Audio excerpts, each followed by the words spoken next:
Okay.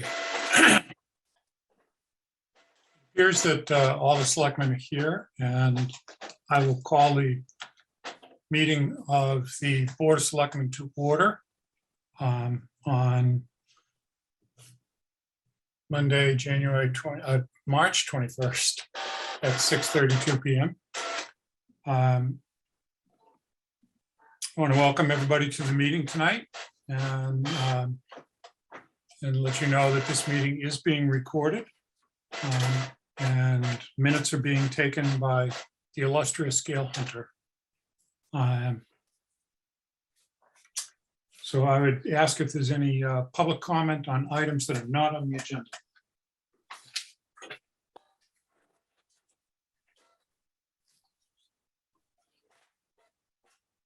Apparently not.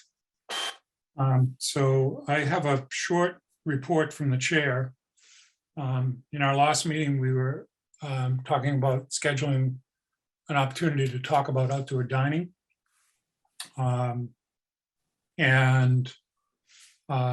we had talked a little bit about checking in with the Downtown Improvement Committee and seeing whether they were doing anything about addressing this issue as well. I spoke to Steve Carhart, who's the chair of that committee, and they are very much involved in a parking survey for downtown, which is primarily focused on surveying the village itself, the abutters to the village, and who would be most affected by parking within the village. When I raised the question about outdoor dining, Steve said they did not have that included in their survey, but they were quite willing to do that. So basically the way that we talked about it was that I would call for the board to please submit to me questions that they think might capture information in a survey regarding outdoor dining, and that we will discuss those at our April 4th meeting and then pass them on to Downtown Improvement to be included in the survey.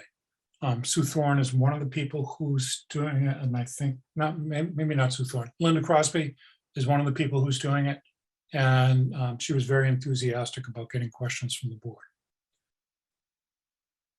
The second issue that I wanted to raise in my report tonight is regarding the discussion that we're having tonight in about an hour on the feasibility report for regional dispatch of public safety.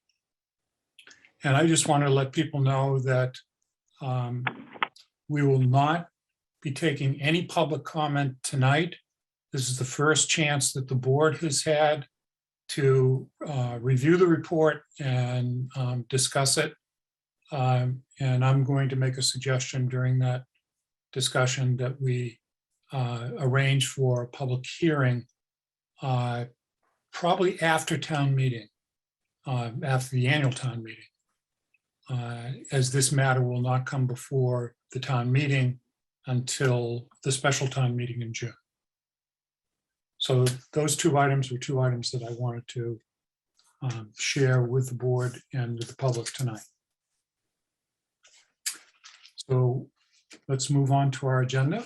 We have Alan Wilson, our illustrious moderator, here, and we are going to be discussing several aspects of the annual town meeting, which is coming up on April 25th, the last Monday in April at Memorial School. And we need to move towards finalizing the warrant. So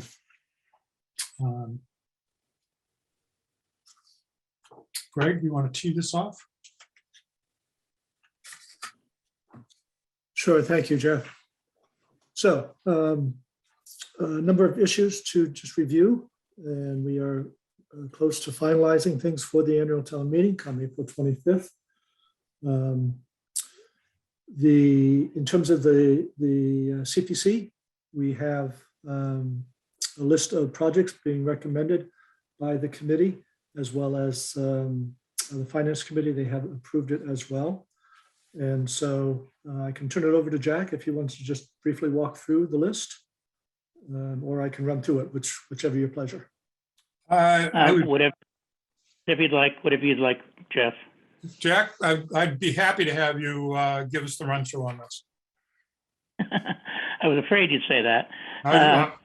If you'd rather not, we can have Greg do it. No, this is our Super Bowl every year, so I'm happy to present our recommendations to you. This is actually it's March Madness now, Jack. It is March Madness. I am happy to say that we had a productive year. Once again, we have 3 areas in which we may give grant money to. Open space recreation is one, community housing, and historic preservation. We had a budget of about $1 million this year, which included money in reserves plus new money of $585,000 that came in, will be coming in, I'm sorry, for fiscal year 23, and that's about $420,000 of revenue collected from the surcharge and expected $165,000 in state match. The reason we had some higher reserves were we were fortunate to get a much larger than expected match from the state this year. So that said, I'll go through as briefly as I can, and if you have any questions, I'll be happy to answer it. Each category has a 10% minimum allocation that we must set aside, and that amount for this year was $58,548. It becomes a moot point in that we had grants of over that amount in each category. In the event that we would not have at least that amount in each category, it would be held in reserve for future expenditures. But the open space and recreation grants that were approved by the CPC this year were $7,000 for bike and pedestrian racks, $800,000 for the Pine Street Field, $35,000 for work on the Causeway Brook Sawmill Brook near the entry to the Memorial School, $7,500 for management of open space Western Woods, $10,000 for the Winthrop Field drainage, and $20,000 for pollinator gardens areas to be determined throughout the town. In the areas of community housing, we made one large grant for $200,000 to the Manchester Affordable Housing Trust. Historic preservation, we are recommending additional funds for cemetery and park restoration of $25,000, engineering study for Tux Point Rotunda of $50,000, and a restoration of antique photographs, fire buckets, and fire helmet preservation for the fire department for $10,000. That's our slate for this year. Happy to answer any questions. Okay, are there any questions from the board? Go ahead, Becky. Hi, Jack. Thank you very much. This is, you always do such a remarkable job over there. I understand there are some questions regarding Pine Street, the old burn dump site. Okay. Is that anything, are those questions that have come up since you all and the FinCom voted this? We've had no questions to us, and the FinCom has unanimously endorsed the complete slate before you. Greg, can you answer that one then, please? So there were some debates about whether or not the site should be used for other purposes or not. But in the end, as Jack indicated, both the committee and finance committee, both the CPC and the finance committee both endorsed it unanimously. There have been some more details from the engineers. There are some additional challenges, and the field itself will probably be on this smaller than what was originally hoped for. But they do feel they can still produce a field that has value, certainly for practices. If that's the case, does it make sense to think of other uses?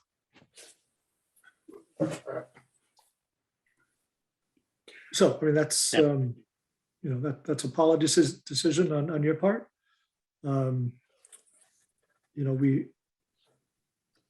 We have not advanced other possibilities for that. There was some analysis that looked at, the possibility, a couple, 3-4 years ago, we did look at possibility of a combined public safety complex at that site. It's really too small for the combined use. There was a look to see if public safety could, not public safety, DPW could go to that site as well. It was felt that again, it's awfully tight for their purposes, and that the School Street site would be better for DPW if they are to move. Thank you. The third site, the third option was a potential location for a senior center, but again, I think more in-town location is preferred. Yep. All right. Thank you. Vicki, what are the questions that you're referring to? It was just a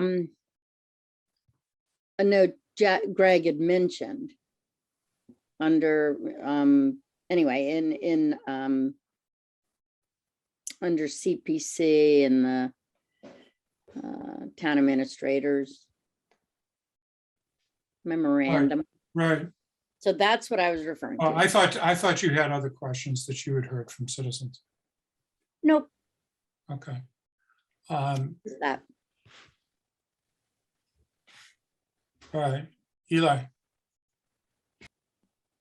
Yeah, so some years ago, I think it was Paul Barkley, when he was on the board, had raised the question of whether or not any of the land at the burn dump could be used for cremains. And I'm wondering if with the engineering problems that they're seeing with the field, if the field has to be a little bit smaller, does that mean that there's going to be any space left in there that could be reassigned for a small cremains area as well? It's possible, but I will say that the work on now analyzing the cemeteries in general found quite a bit of potential space for cremation gardens, if you will. And so I think the need for cremation space is pretty well accommodated in our existing cemeteries. Full 4-plot areas are more of a premium and will be harder to satisfy over the long term, though we do have areas where we can do that as well, at least on the short term.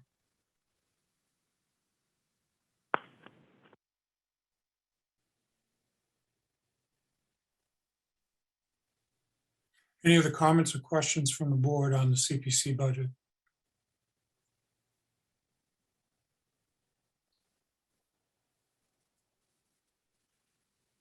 Okay.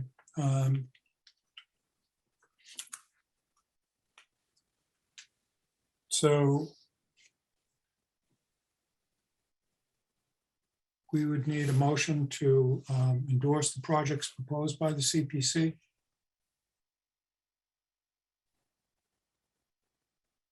Jeff, I'll make a motion to approve the list of projects that have been listed by the CPC, the budget for fiscal 2023.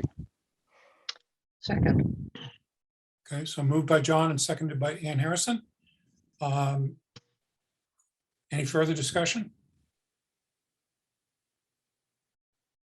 A roll call vote. Eli, Yes. Ann, Yes.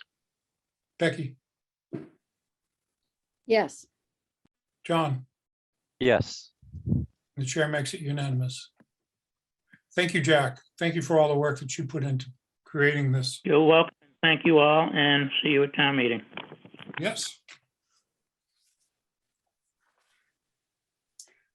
Okay, so the next item on our agenda is the budget review, including BOH staffing. And Greg, do you want to make some comments on this before we go on? I'm sure. So again, Finance Committee has completed their review of the preliminary budget, have made some alterations, not too many significant changes, but some noteworthy ones nonetheless. They did approve, as you know, backfilling a police officer position because of an officer who's been out on long-term disability leave. They did approve reducing the amount of overtime and adding a second floater to the fire department budget. Concerning the health department and Board of Health, they approved the budget as basically a status quo budget, but are supportive of moving forward using ARPA funds to fund up to a full-time health agent. And so that's not something that is actually voted on at town meeting. Those ARPA funds are under your control. And so, so the budget being voted on at town meeting for the Board of Health would, as I say, basically be a status quo budget. It did add a few hours a week, a couple of hours a week for the health nurse. Otherwise, it's, as I say, a status quo budget, but you can supplement that with ARPA funds to move forward with a health agent. And so at their last meeting, last Thursday, the Finance Committee met again with members of the Board of Health, and there was agreement to go forward on that basis. The other, excuse me, the other major staffing question that remains on the table is whether or not to proceed with the SAFER grant. And again, as a grant, those funds are not approved by the voters at town meeting. However, if we do go forward with the SAFER grant, we are committing the community to proceeding with funding those new SAFER, those positions that are funded for the first 3 years. In year 4, we would be picking up full cost. So while it's not required, you could put a question on the town meeting warrant as to whether or not voters were supportive of moving forward with the SAFER grant. So as again, similar to Board of Health, the fire department budget that would be approved would not include the SAFER grant because there's no need for funding at this time. But going forward, as I say, at the latest year 4, there would be a need to have that funding.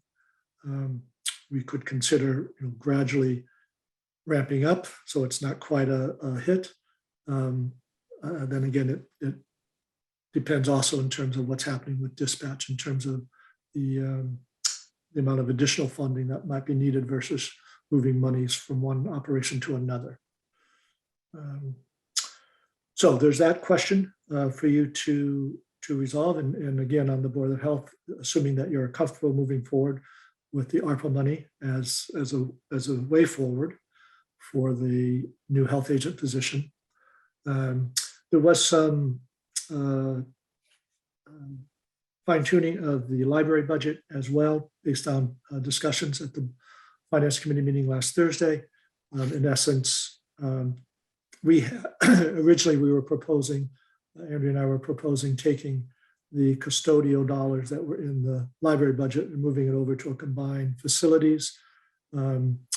It's from the library's perspective, they would much prefer to keep that in their overall budget, having to do with state formula grants and how the state views overall expenditures for libraries. And so we agreed to put that back in the library budget in their salaries, and keeping a small item still in building cleaning for some of the additional outsourcing, window cleaning and pest control. So that is again a small change from the original budget that you've seen back in December.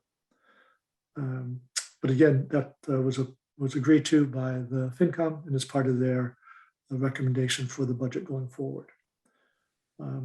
So in terms of decisions this evening, besides the overall budget, making sure that you're comfortable with it, specifically if you're agreeable to moving forward with funding the health agent position through the ARPA funds, and then secondly, how you want to handle the question of the SAFER grants.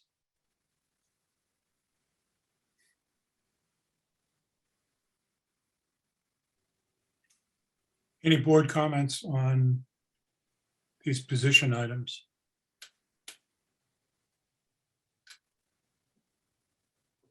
Becky? I definitely support Board of Health agent.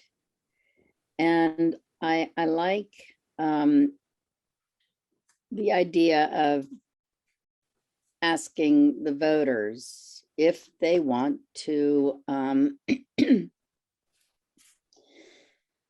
cover more costs for a bigger public safety budget in terms of the SAFER project, SAFER grant. That's where I stand. Eli?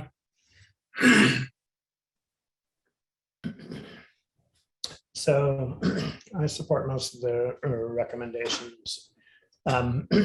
Per my thinking last meeting, I think I still support the SAFER grant. As far as the non-binding advisory measure on the warrant, I think that this particular item is likely to draw a lot of discussion, and we've already been around this a few times trying to tamp down on the amount of discussion that we're going to cram into this particular meeting.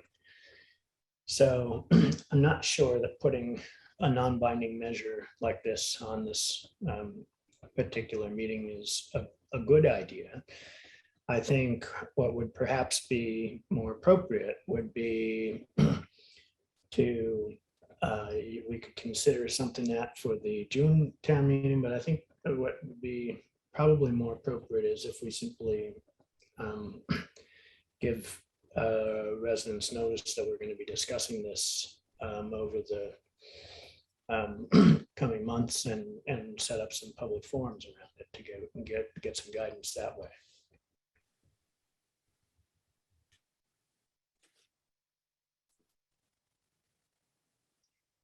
Eli, when you said get some guidance, are you referring to get some guidance as to whether we should accept the SAFER grant if it's awarded? No, or how we should proceed if we do accept it. Right, how we should, whether or not, because the original discussion was whether or not voters would support funding past year 3, right? Mm-hmm. So that's what I think, get some better guidance on that. I don't think that we should try to seek that guidance by an advisory measure at annual town meeting. Okay. John? Yes, thank you, Jeff. A couple of questions with regard to the Board of Health, the health agent. I guess we're seeking somebody who would be part-time at this point, not full-time. No, it's a full-time, Is it going to be a full-time slot?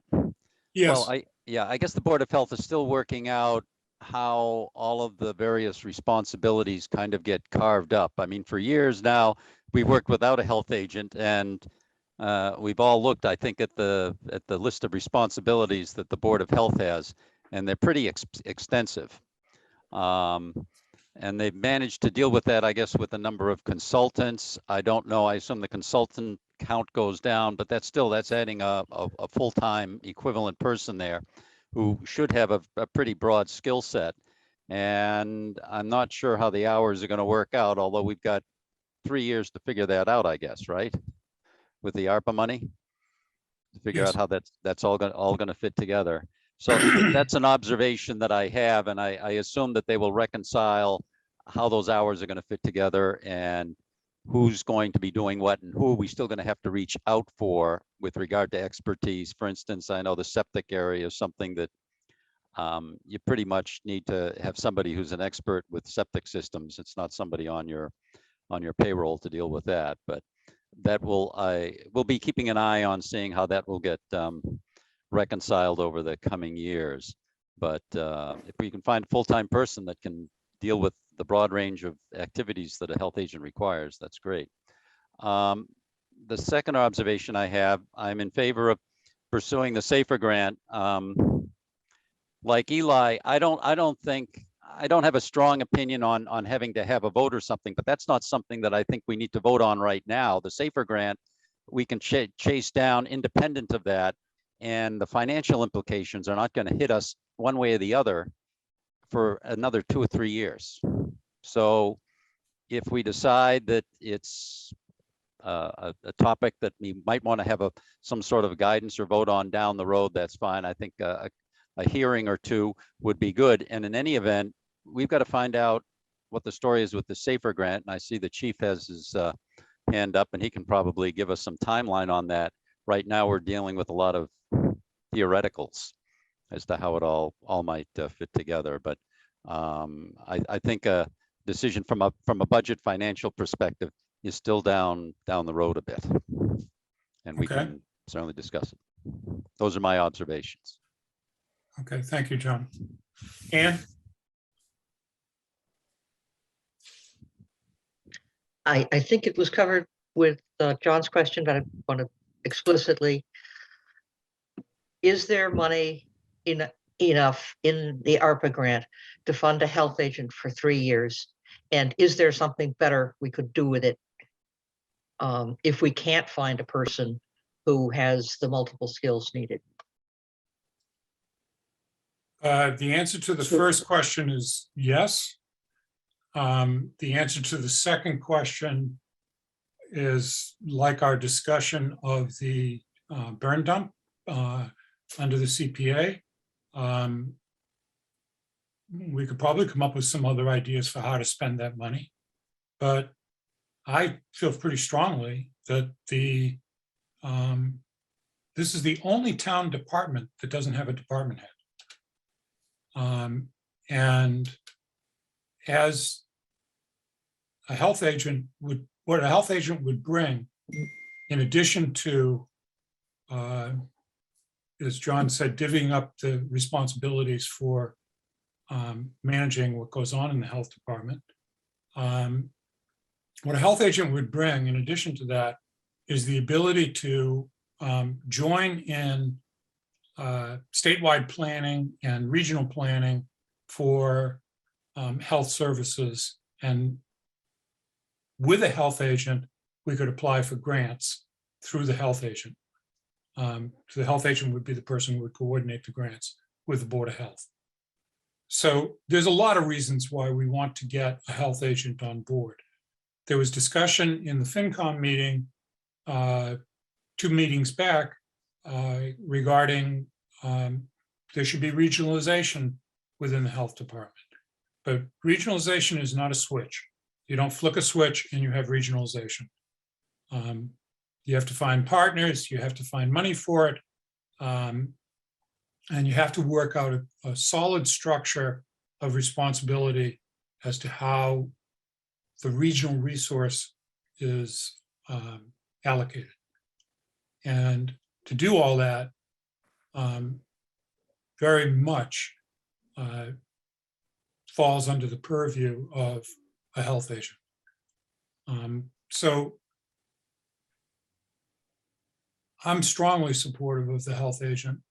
You know, we've talked a lot about, well, if you can find one, and but the market is the market, and you work with what you get, and you try to get the best person, the best fit, and the best skills to serve the health needs of Manchester. And I think all of the speculation about what happens with the person, you know, are we going to be able to get a full-time person, is speculation. And we see what we can do to come up with the best person who's the best fit with the best skills for Manchester. We need this position very strongly. So Thank you. That's very clear.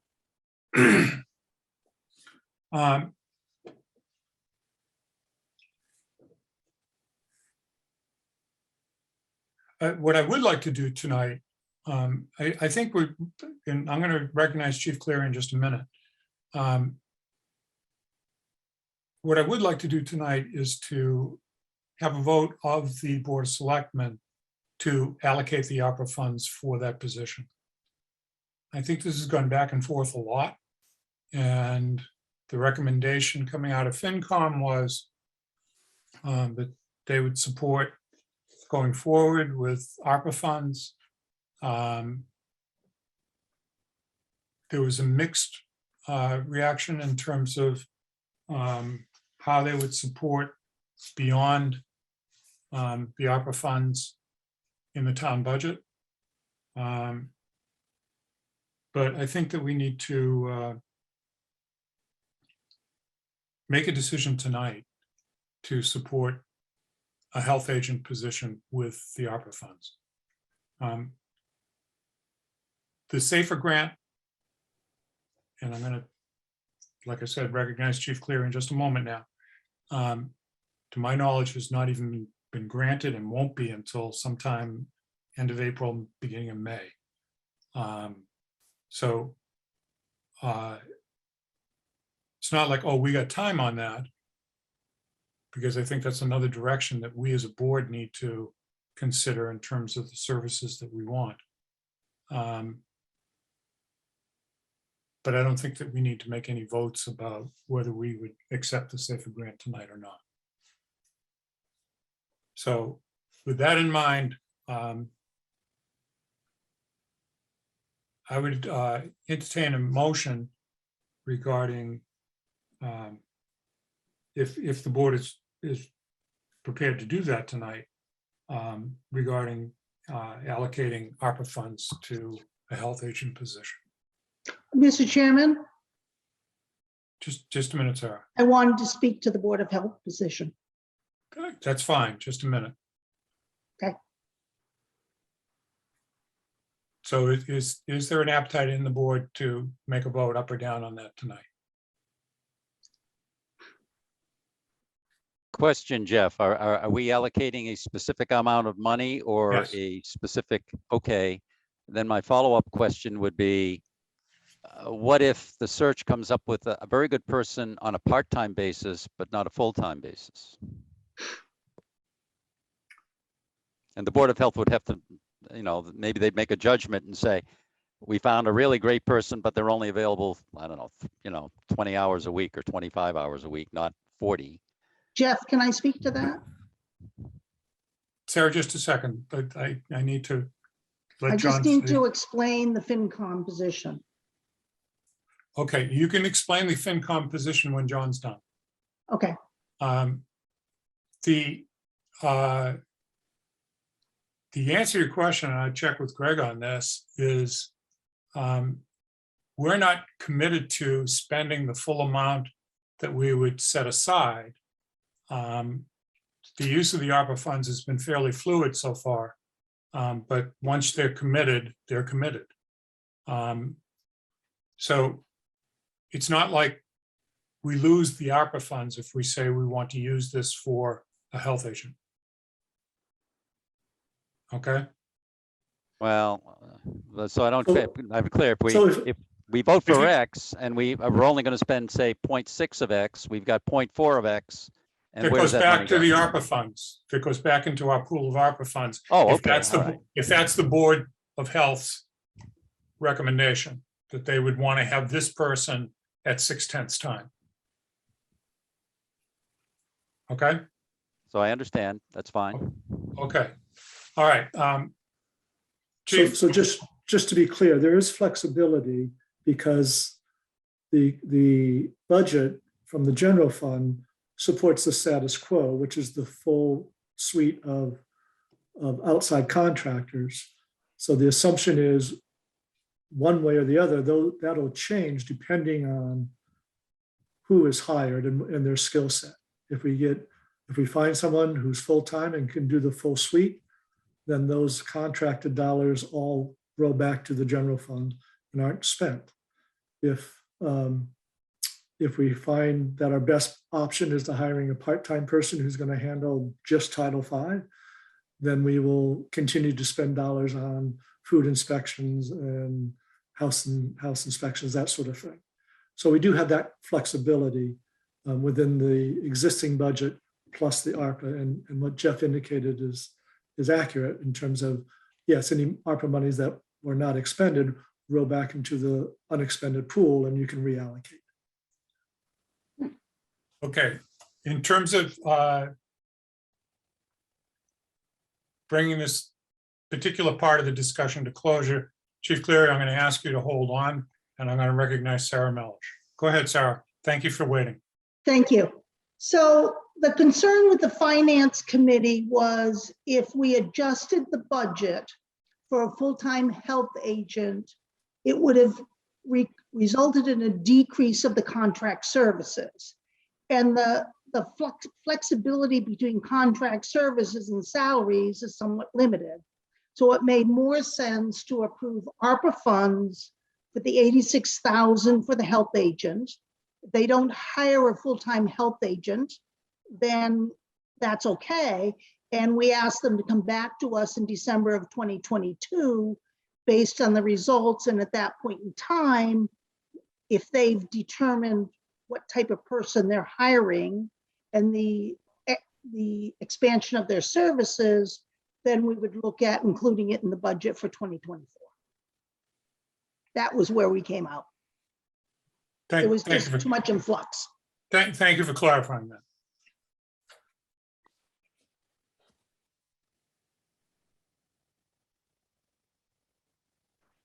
So are there any further questions from the Board of Selectmen in regard to opera funding and for the Board of Health agent?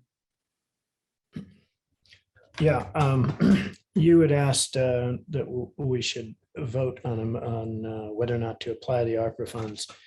Could you be more specific in what you were asking there? Is this for the FY23 budget? Yes. Okay. The specific motion would be, I believe,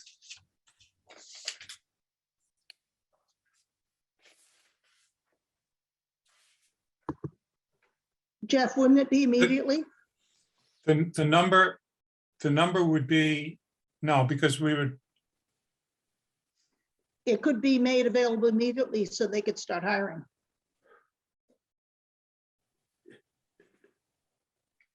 I mean, yes, but realistically, by the time we get someone on board, it's going to be July. Right, but I mean, as far as they could start hiring now, whereas if it was in the budget, they couldn't start till July 1st. No, you're correct.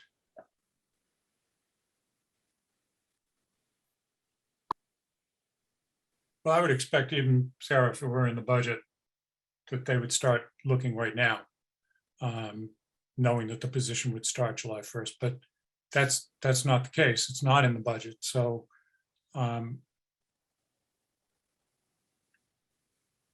Greg, is it your recommendation that it would start immediately? That the funds would be available immediately? I'm fine with that. Like I say, just realistically, by the time we go through an advertising process and a search process, we won't be spending it anytime in the next 3 months would be my prediction. Sure, okay. Does that answer your question, Eli? Yes, it does. Okay.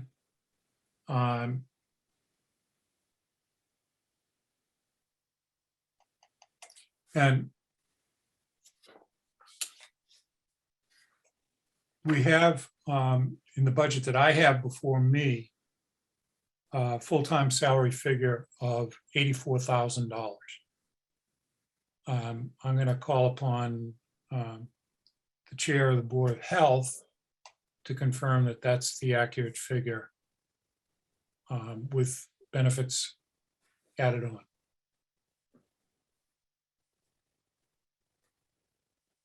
Hi, can you all hear me? Yes, I believe the amount that we submitted to the Finance Committee was $86,000. Yeah, yes. okay. I'm looking at an old spreadsheet then. All right, so it's $86,000 salary with benefits added on. Correct. Okay. Thank you, Paul. You're welcome. Thank you. Ann, Would we be paying the benefits out of ARPA funds as well? And could we have that number? Greg, So I was not anticipating that. So our health insurance increase was lower than projected. So we do have dollars in our health insurance account and the other benefit accounts to cover this.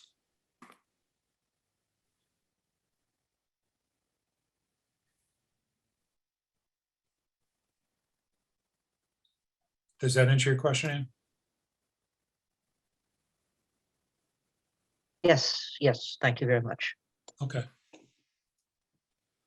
Is the board prepared to make a motion to, Jeff, Alec. before you make the motion, go ahead. I just have a quick question. Are we going to say up to 86,000 in the motion, or are we stating 86,000 of ARPA funds? The motion hasn't been made, so Nope, that's why I'm asking now before the motion gets made. I So would, I would definitely do it as up to. I'm sorry, Greg, I interrupted you. Nope, you said exactly what I was going to say. And Jeff, I have a question, follow up to Ann's comment Go ahead. or Go question. ahead, John. And I guess this is for Greg. So the benefits are coming out of another pot, not the Correct. ARPA pot. Okay. Do we care? Is there an advantage to having it be ARPA money?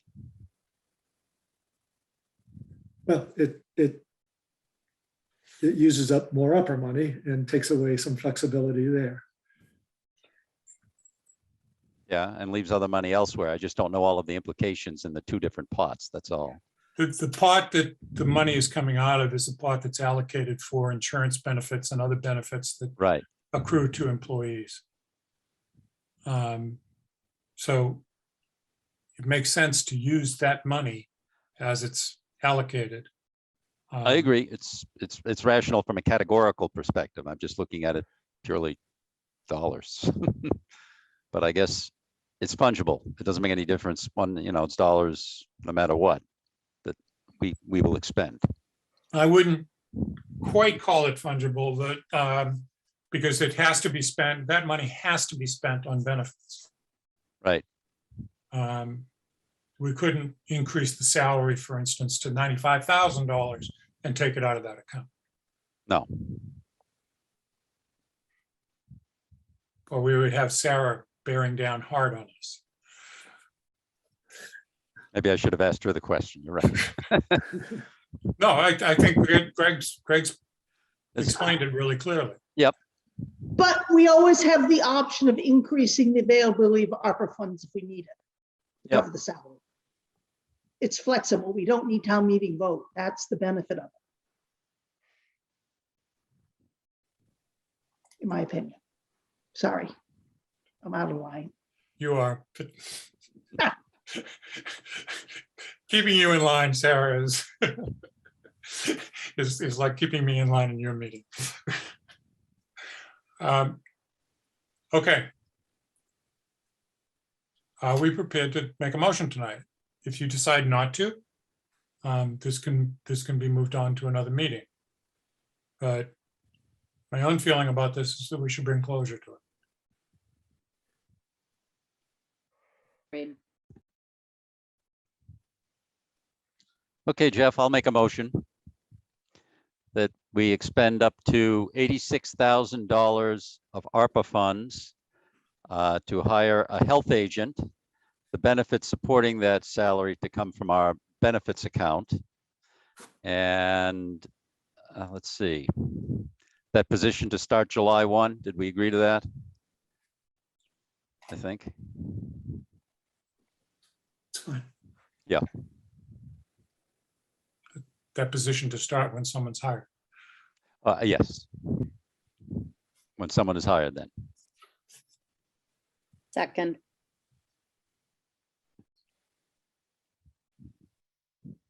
Any further discussion?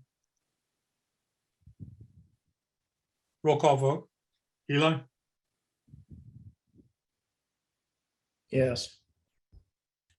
Ann, Yes, Becky, Yes. John, Yes. and the chair votes yes. Okay. We got a lot more to do on town meeting and on the budget. So let's move on to Chief Cleary's comments. Thank you for being patient, Chief. No problem. I'll be brief. I just want to remind everybody that with the SAFER grant, it covers 100% of salary and benefits for 3 years. Whereas nobody previously, when I asked, could make the promise of keeping those people or funding those positions in year 4, I think it would be premature or ill-advised to not support accepting it and then worrying about year 4 sometime during year 3. It does make a difference. So as soon as I understand the board's willingness to accept it, we have 180 days after it's awarded to either accept it or decline it. But if I'm going to advertise for positions, it makes a difference whether I'm advertising for 1 or for 3. I would also have to order gear, lockers, make sure we had a bed space. So it has a lot of other effects moving forward as to how I can plan to hit the ground running. Also, the next academy that would be best suited for any new hires would be in September, but it's already filling up and I can't hold slots. So the longer it takes me to get people in the academy, the longer it takes me to get the full use out of them as full firefighter paramedics until they're properly trained. So from my perspective, a vote of support or a vote from the board that we will accept the SAFER grant, if that's your purview, the sooner I have that, the better I can plan going forward. Okay, Chief, could you clarify, because I'm relying on my memory, Sure. when you expect to hear on the SAFER grant? I know they are currently under review. I got an update the other day that the SAFER grants are currently under review. And depending upon the review process, it could be end of April, it could be May, it could be June. Okay. It depends on how many applications, or if they award some and people turn them down, then that money goes back in and they re-award it to people that weren't awarded previously. Okay. I was not expecting to push this off until the day the grant was awarded. But with all the other things that are going on with our preparation for this town meeting, to move it into a meeting in April. Okay. Or maybe even the first meeting in May at the latest. That was my intention when I said I don't want to vote on it tonight. Sure. Because just clarifying and voting on the ARPA funds for Board of Health agent position. Oh, understandable. I'm just trying to manage the time for tonight's. Sure. And So I would strongly advocate against some sort of non-binding town vote to make a decision such as this, since it really wouldn't have an impact other than increasing our service for 3 years.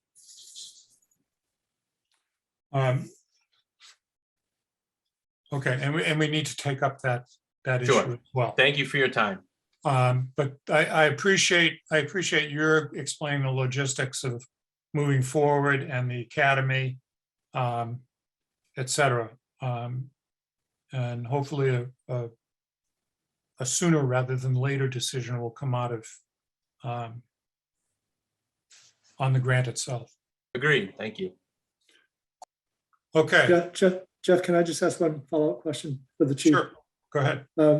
Chief, do you know, does the 3-year clock start when they award the grant or when we accept it? I believe when you accept it, I will have to double check on that. Yeah, okay. I was assuming that, but it's worth. Yeah, I will double check and reread the fine print. Yeah, thank you.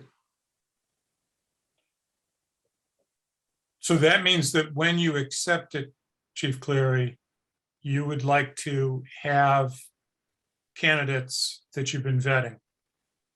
Or at least starting the, yes. If it you was have- going to if be you have the accepted, clearance of this board. yeah, if it was approved to be accepted as soon as it was, then I'd want to get the process going as soon as possible.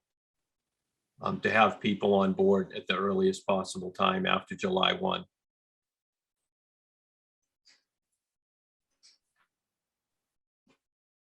So if you were to hire, if the grant were to be awarded the second week in May and you were to hire somebody for July 1, does that mean that you would only get 2 years and 10 months of funds? Well, I would have to double check. Again, I really, it would be premature to start the process. I know that I'd be at least hiring one based on the approved budget. Yep. I could put out a hiring to see if there's interest, to say one, but could be as many as 3 positions and get the ball rolling that way, to see if there was enough interest. Usually get more interest if there are a solid amount of positions, but if they're made aware that the grant could be coming through and there may be more hires, then I could get the process started sooner. So if I did get it sooner, I could hire sooner. Okay. Okay, that will help shape our timing and discussion. Okay, very good. Thank you. Thank you. Ann, This is for the chief.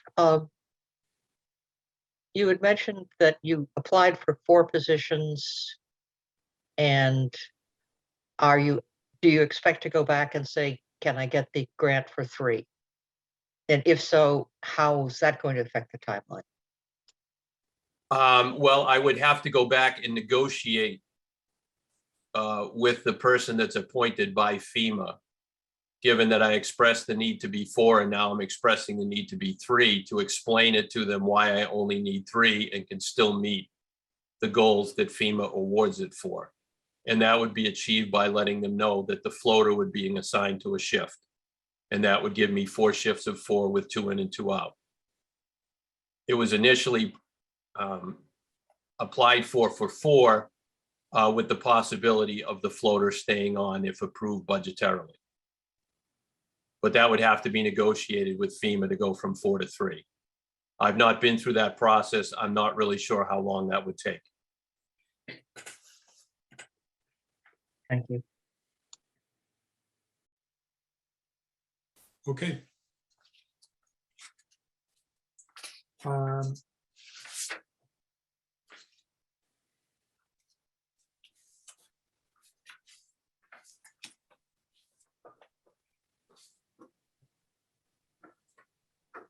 we need to go over the remainder of the budget, not line by line, obviously, but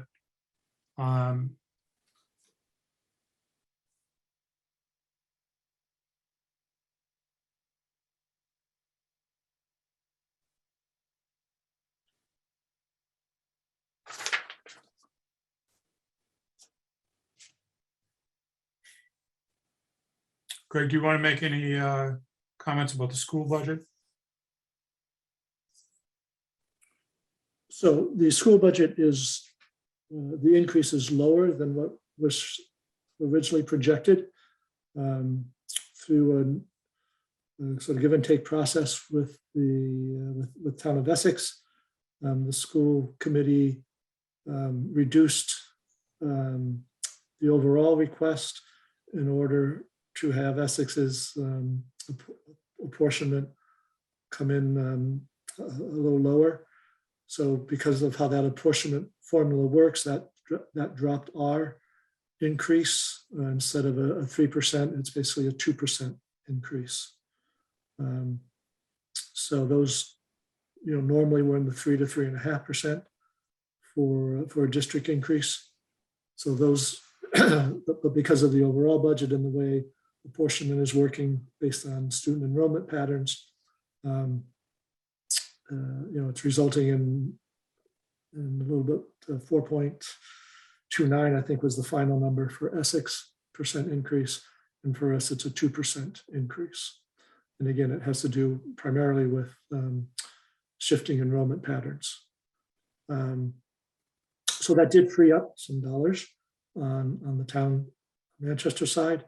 And some of those dollars then are what is enabling us to fund some of these additional positions without going over the 2.5% typical tax increase.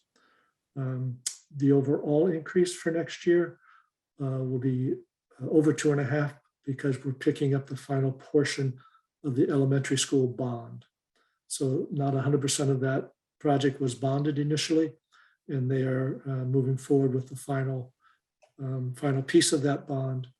And that's an excluded debt, so that's outside of 2.5. So we have the 2.5% for general operating and standard capital, and then an extra 0.7% increase for the final piece of the school construction bond. Overall, still significantly lower than what was originally projected, mainly because they were able to take advantage of much lower interest rates. In fact, they got this last one in the nick of time before interest rates started to decline. So that was helpful. So as I say, the overall budget relies on a 2.5% tax hike, plus another 0.7 for the remainder of the debt exclusion for the elementary school.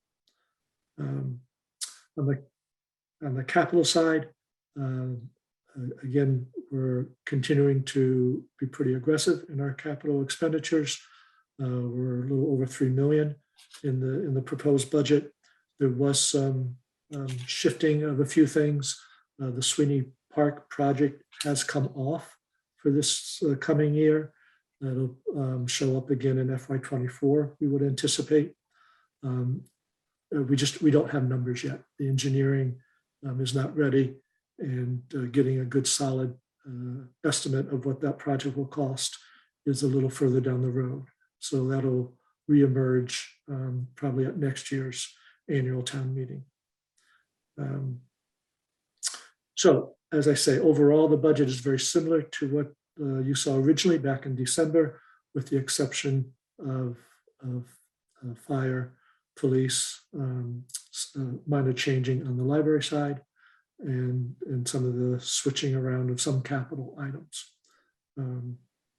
But it sticks to the original projections in terms of revenues that are needed, and I believe is ready to move forward.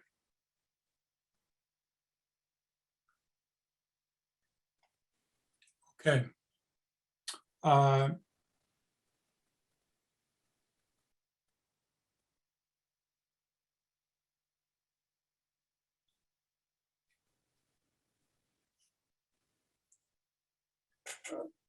Rick Rogers.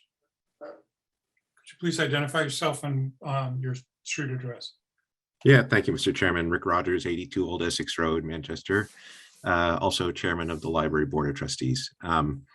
Just wanted to just double check real quick with I can't see the numbers in front of you, so just wanted to be sure we had gotten the number back to the full 524,016, I think it is, to be the 2.5% increase compliance for the state for the library budget. Okay, thank you, Rick. Greg, is that back to that figure that was submitted by the library in December?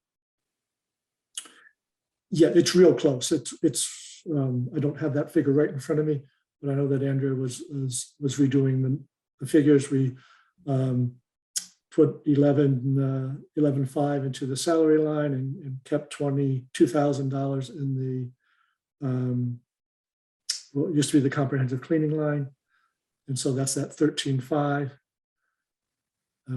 Putting it back in, and then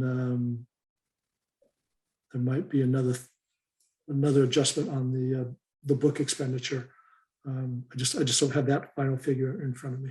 Right. Yeah, that was just because they're so tied with the 19% and this, that, and the other, right? So I just wanted to be sure, because it, as we've discussed with FinCom, right, the repercussions are pretty dramatic for the town. So as long as we hit that 2.5% over 3 years average, we're all good at the library. So thank you very much.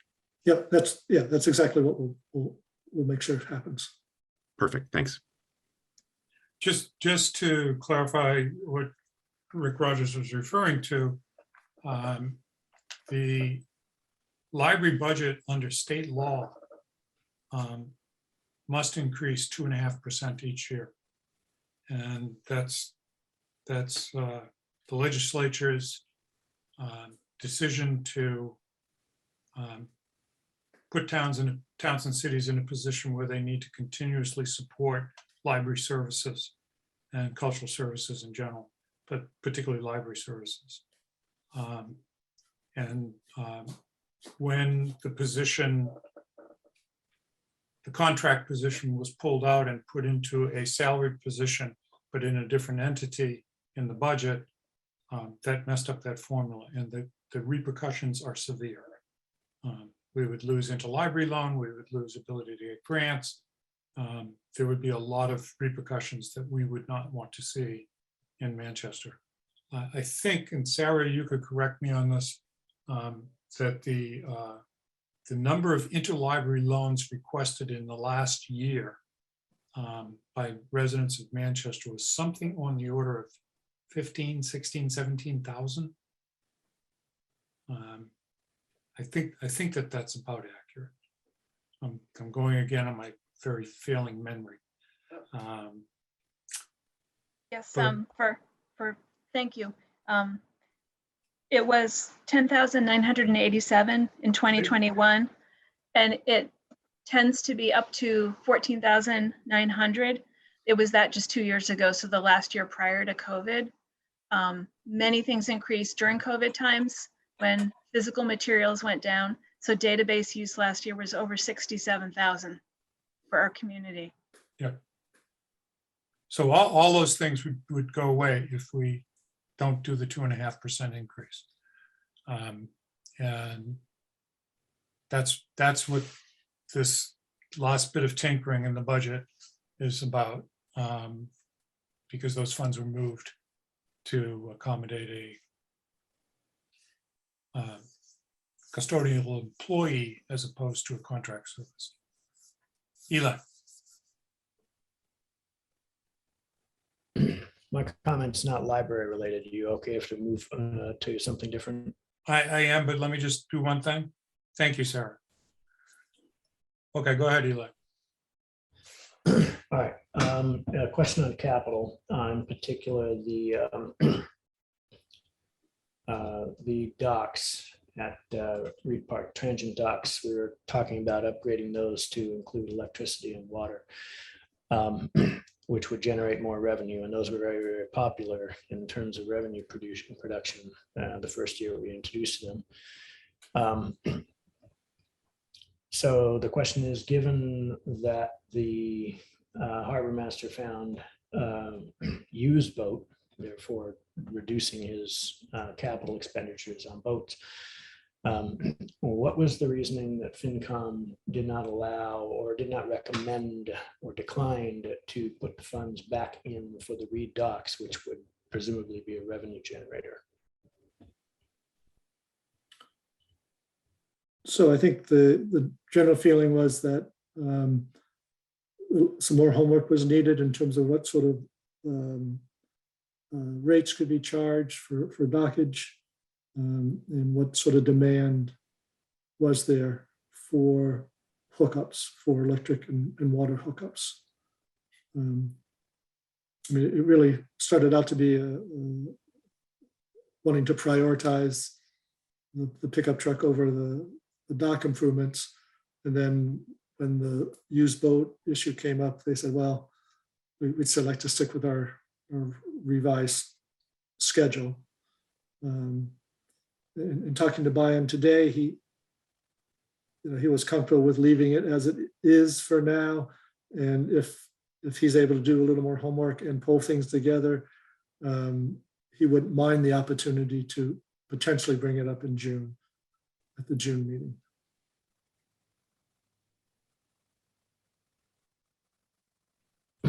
So as a supplementary budget item? Correct. And it's coming out of the waterway fund, so it's a fairly easy item to do that way. All right, it seems to me it is just a, when we put that in, we realized fairly quickly that we were pretty low priced in general. And it seemed like we were far, far from the cap of what we could achieve in revenue from those docks. Yes, I agree with that. I think providing the amenity, water and sewer, water and electricity, I think is a wise move longer term, and I think it'll enable the whole harbor budget to be more self-sustaining. Well, if we can consider it for June, okay. If it was not an option to consider it for June, I probably would be jumping up right and down right now, asking that it be reinserted into the capital budget for the annual town meeting. Yeah, I mean, you can. It's your choice.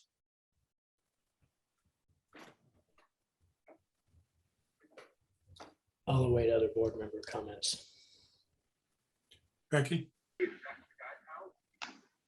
I made notes on that as well regarding Bion and Reed Park. So I'm not going to say what Eli has already said, but I am going to say I agree with him. Thank you. Sarah? Sorry, Ann.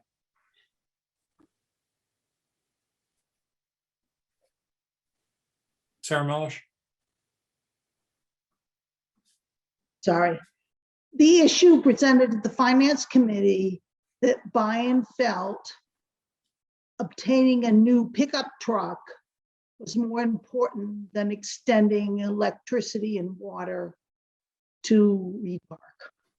It's all a matter of options, and we couldn't do both within the budget. Sarah, was that conversation before or after he secured the used boat? In combination of that. So 110,000 was appropriated last fall. And he's using that entire amount to acquire the new boat and to upgrade the motors on the other boats. So nothing changed in the capital budget. And the pickup truck is relatively expensive. Right, Greg? Yes, but originally you had the pickup truck and the replacement engines for the safer in the FY23 budget. And now with the new approach on the getting the used boat and using those dollars also to obtain the new engines, we took out 40,000 from capital because we no longer needed to have it for the safer engine replacements. I mean, The safer boat right. engine replacement. Just to make it clear, the budget we have before us is a 3.2% increase in the tax rate. And we've held it at 0% and 1.5% for the last 2 years. So we can add things to it. We have excess levy limit, but I'm not sure the taxpayers are going to be very happy with it. That's the FinCom's opinion. Right, I understand that, and that's very logical. This particular expense is from the waterway fund and not from the general fund.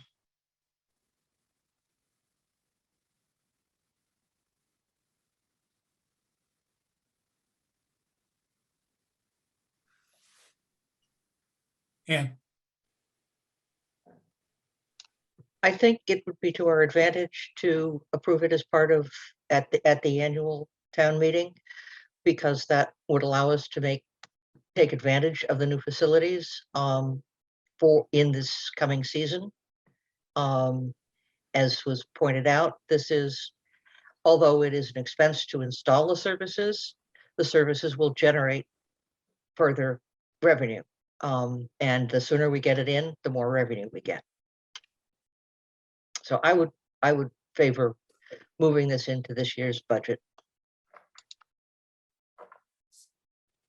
Becky? My biggest concern is the extreme percentage in use increase that our harbors have seen over the last several years. And I'm just not sure that, and I get what Sarah's saying, and I don't envy the job of trying to figure all that out. But I wonder if our support, financial support of the harbor master is commensurate with the vastly increased amount of work on the harbor master and everybody involved with the harbor. So I agree with Ann. I would agree to move that forward for ATM.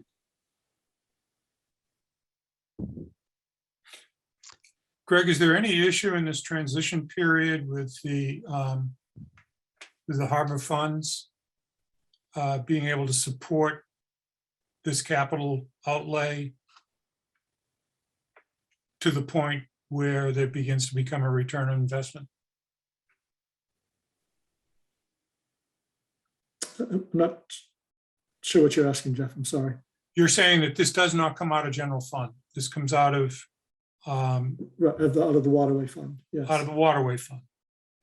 So my question is there any issue with expending money on a capital project out of the waterway fund, depleting the waterway fund for other uses that are necessary and that the harbor budget is depending on, up to the point where these funds start to create a return on investment because the system's installed and people are using it and being charged? Right. So the big looming expense for the waterway fund will be the phase 2 of dredging. Absolutely. That's the big looming expense. That's 5 or so years away, most likely, given the pace of permitting with the Army Corps. And we're talking about millions of dollars. Yes, we are. We will need to be very aggressive in trying to pursue some grant funding for that effort. So we do have those looming expenses. The ability to recoup these dollars are pretty significant. Brian, I think, is bringing in close to, I want to say 20,000, maybe high teens in current dockage fees. He thinks he can easily double that if if the amenities are provided and a higher fee is charged for those folks who are staying overnight. So he does feel like he can recoup these monies and then some before, you know, that 5-6 year period of when we're going to really need the dollars. But obviously, you know, there's no guarantee if gas is $10 a gallon, we probably won't see very many boaters coming in and out. But on the other hand, he thinks that gas is very expensive. People are going to be coming to us because we're a shorter distance than a lot of other places. So I'm not sure, you know, what outweighs the other on that one.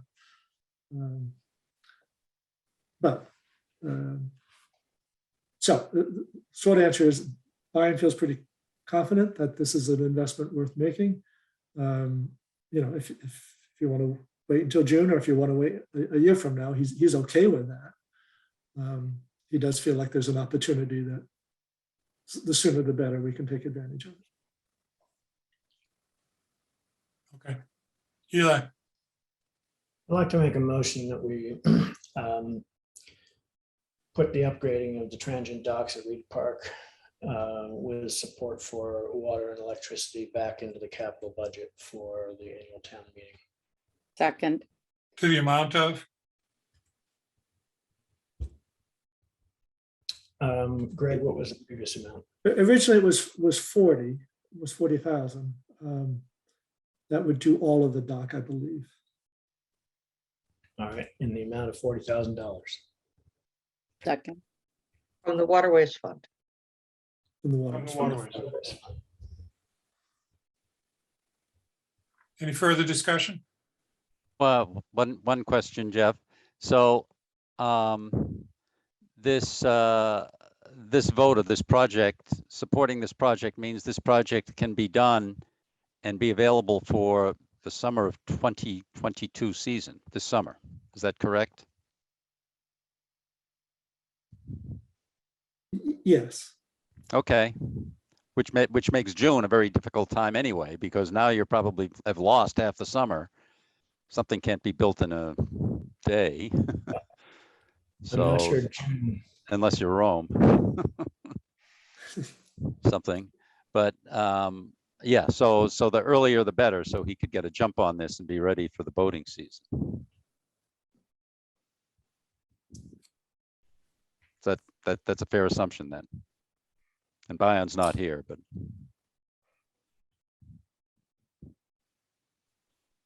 Yeah, he's pretty confident. He's pretty confident he can move quickly on this if okay, you know, no guarantee, but he feels just checking on the relative. timing. Yes.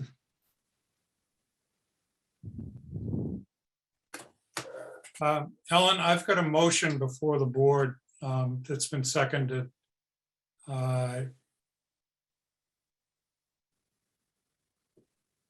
Is your comment in regard to the issue of restoring funds to Reed Park Dock?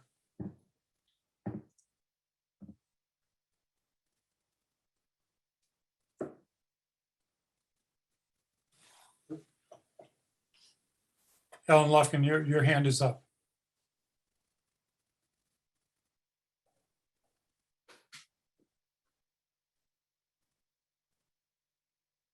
Okay.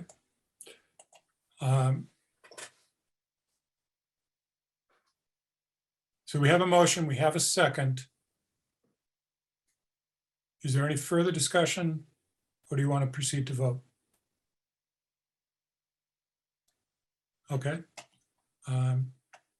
Ann, Yes, Becky, Yes,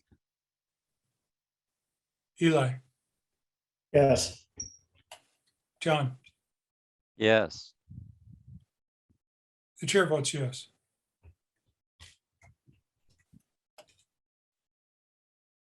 Are there any other issues related to the capital budget that we need to discuss tonight?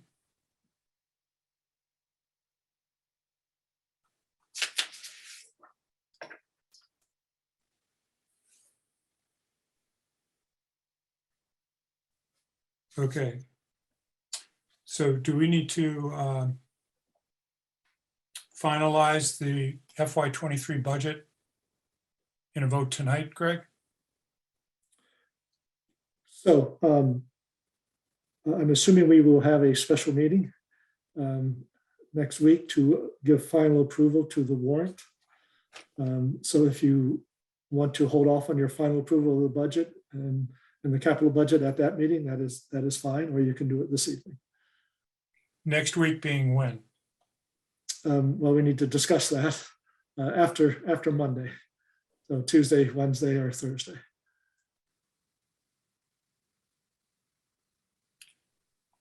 That's right down to the wire. It Okay. is, yes. Uh, So the reason is for waiting until after Monday is that is. My understanding is that there's a FinCom meeting on the 31st. Is Correct. that accurate? And Sarah, do you have further votes that you need to do on this budget? We have to approve the final FinCom report on the 31st, which includes all budget items. Okay, We have a ZBA meeting on April 5th for 40B. And meetings on April 13th, April 20th. okay, but that's after this all has to be laid to rest because it has to be laid to rest by Friday. Right. The Right, first. so we're hoping to approve the final FinCom report on the 31st, which means we need all additions and changes. Which you just did something tonight. Okay, Love it. okay. So we're looking at a meeting on the 29th or the 30th, Greg, is that right? Yes, correct. It I would- can be a morning meeting, it can be, whatever works for people's schedules. Okay.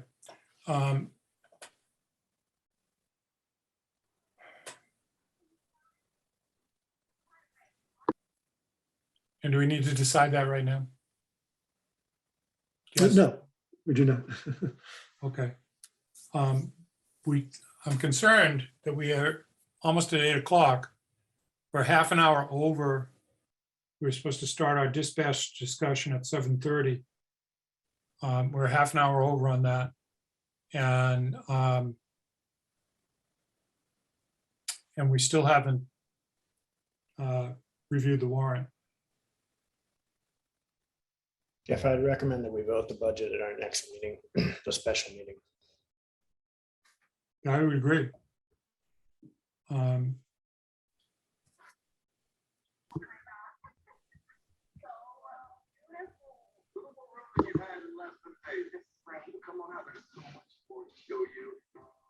Okay, so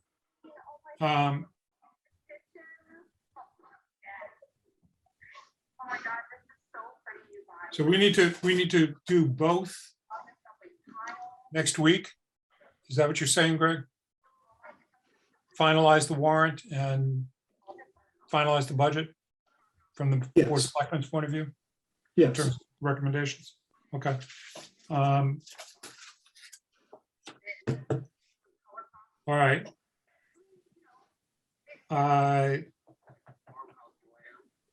Let's talk about the warrant. And I'm going to limit this discussion to no more than 15 minutes. Sarah Melish.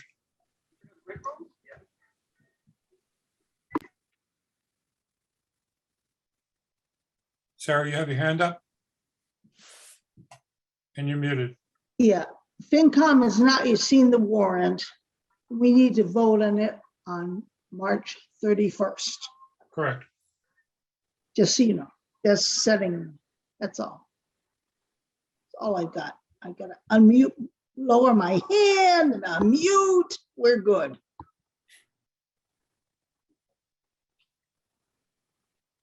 Okay, we have a draft warrant. Greg? so the bulk of the items are your standard budgetary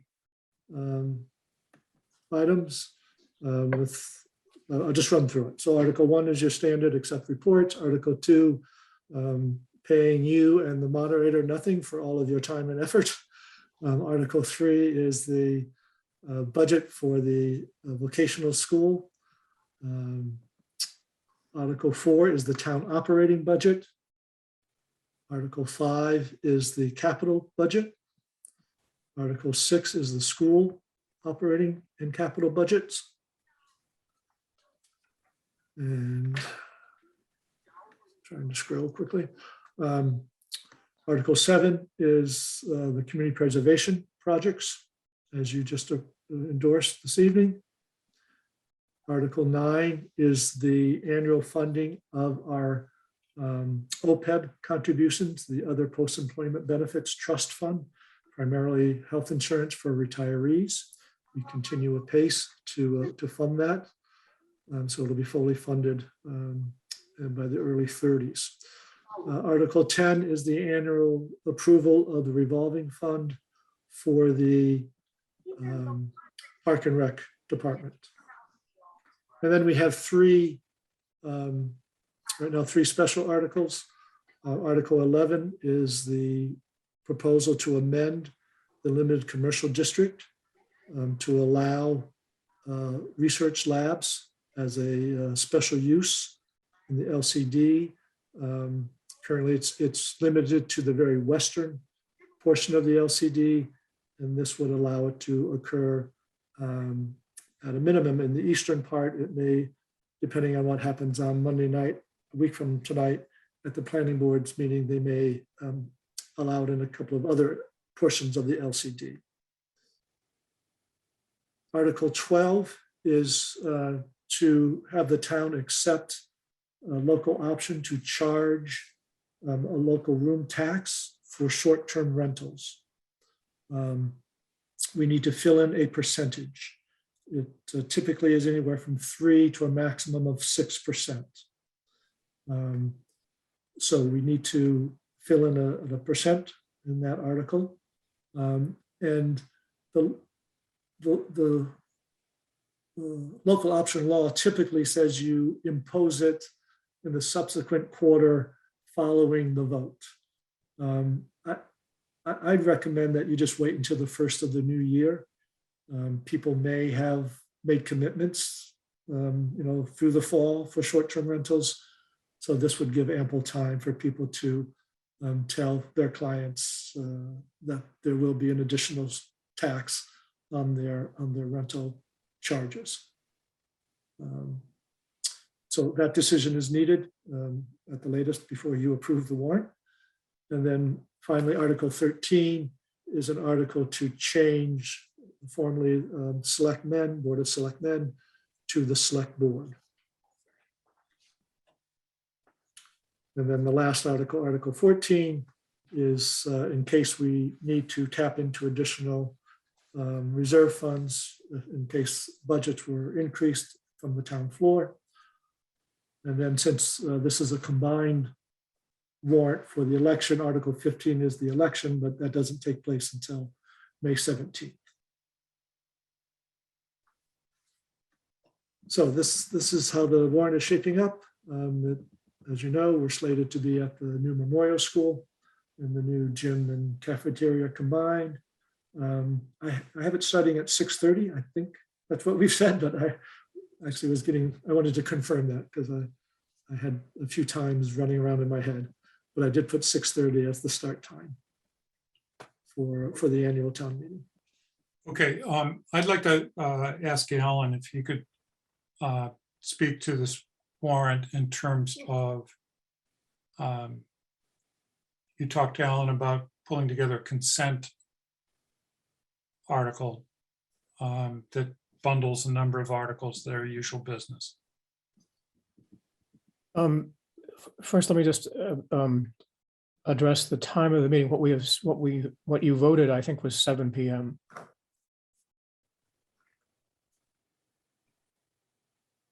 So I was getting confused. Okay, so it was 7? Yep. Okay.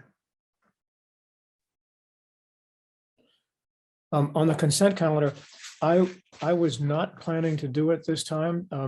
there are really only 4 or possibly 5 articles that I think wouldn't generate any discussion. The 4 that I'm sure wouldn't were 1, 2, and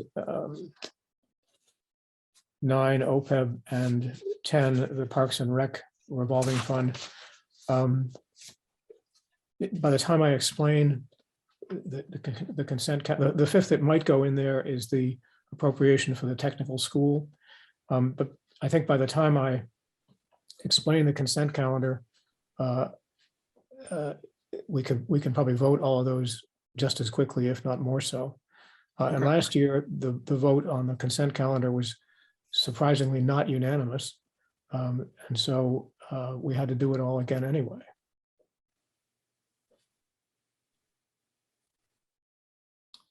If you think a consent calendar would help save time, I'm perfectly willing to try and do it. No, I'm going by your guidance, and I think you're right. The explanation time takes a long time. So from the Board of Selectmen, we just talked about capital. We just talked about CPC, CPA, I mean. I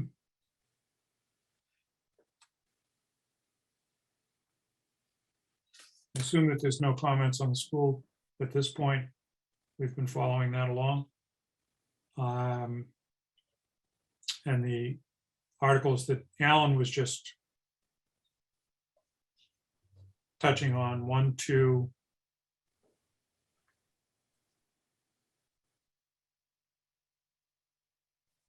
9 and 10. 9 and 10,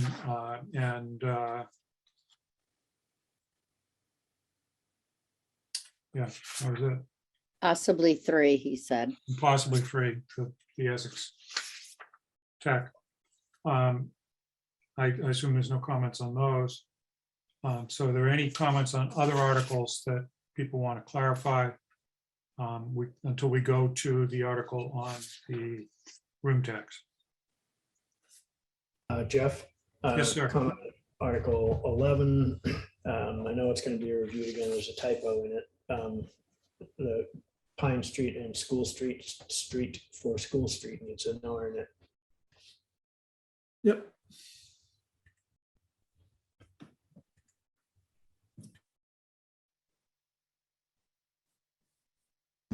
Thank you, Eli.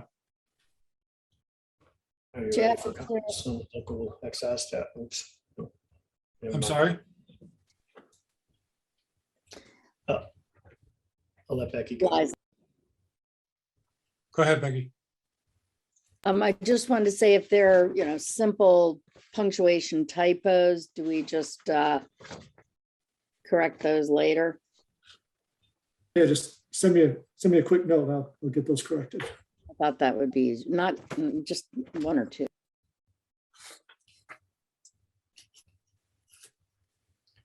So we're going down to Article 12.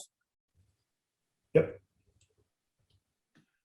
When this was discussed previously, we had recommended a 3% increase.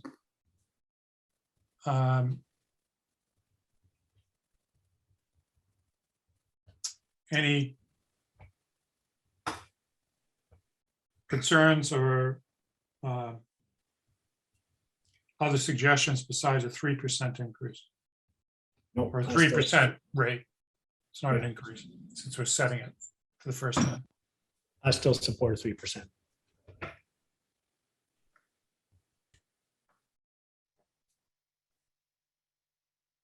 Okay, so can I get a motion from the board to set this rate at 3%?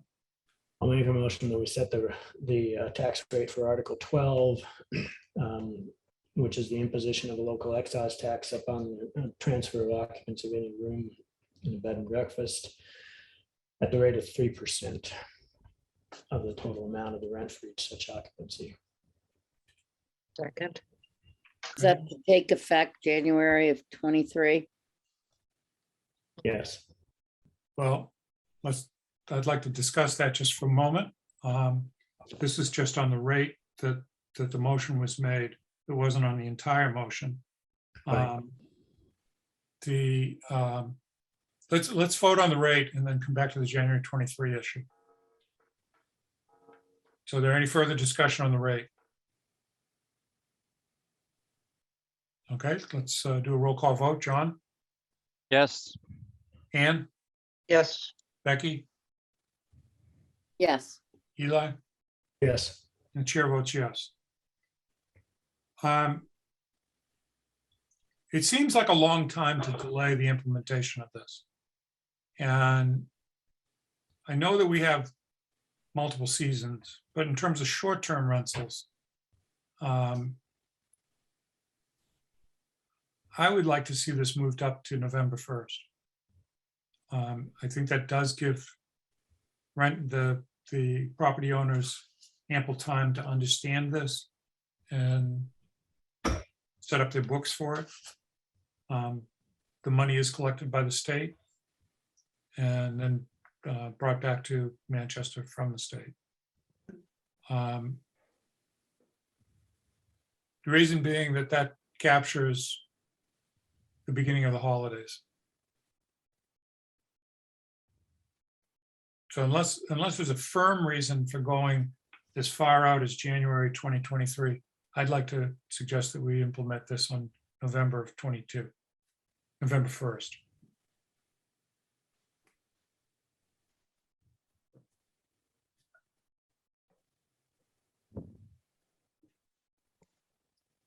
Any discussion?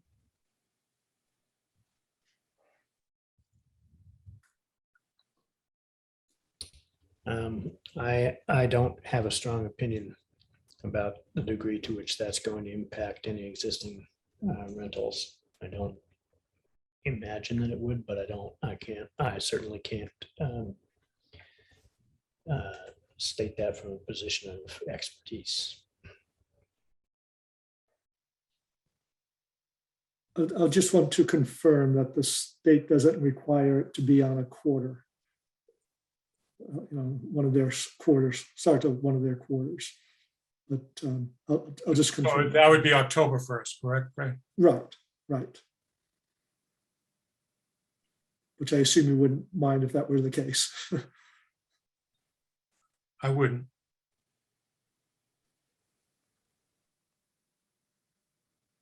I'll just confirm that that's okay. Can we?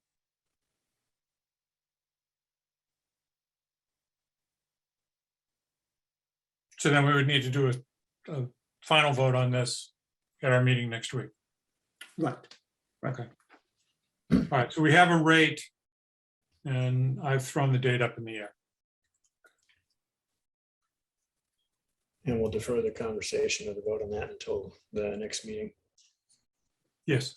I mean, if you want to just go ahead and make it October 1, I'm confident the state will accept that because that is the start of the quarter. I think that's fine, that we could do that, Greg. And then if the state says it doesn't matter to them, then we could vote next week to do it November 1st. Point of information. Alan, if there was a motion to delay the onset to January 2023 on town meeting floor, would that be within scope? Yes, I think it would.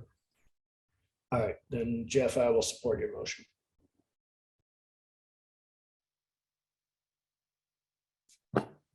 So the chair moves that Article 12 is implemented on October 1st, 2022. Second. Further discussion? Roll call vote. Becky, yes, John, yes, Ann, yes, Eli, Yes. and the chair votes yes.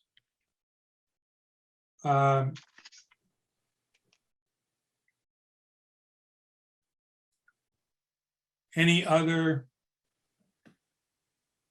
I had one question on Article 13. Some of the literature that I had looked at, some of the articles and resources that I had looked at about this particular article indicated that some towns are going to the legislature to make this change. Is this something we're proposing to do it as a simple bylaw change?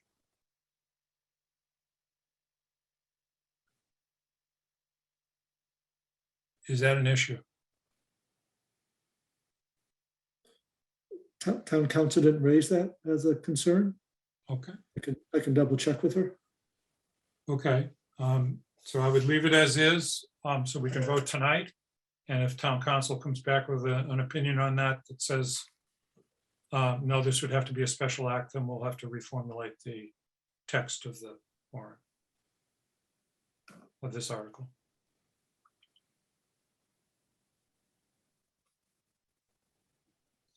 Okay, are there any other articles that people want to make comment on, or are we prepared to vote the draft warrant, move the draft warrant forward with the changes that we've made tonight?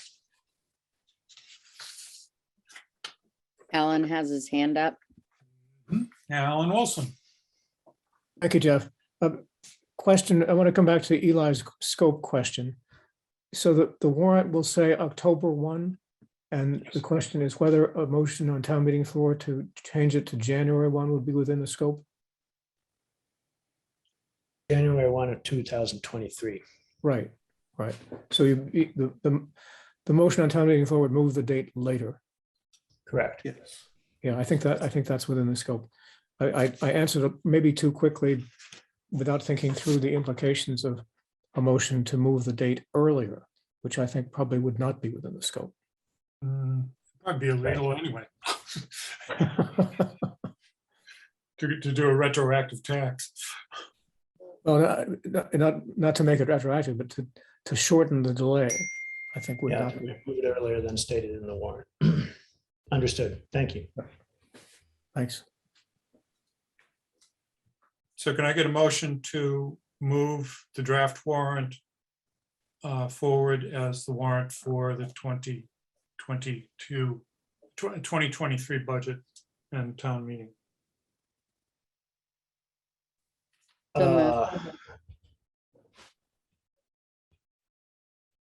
Planning board is still going to be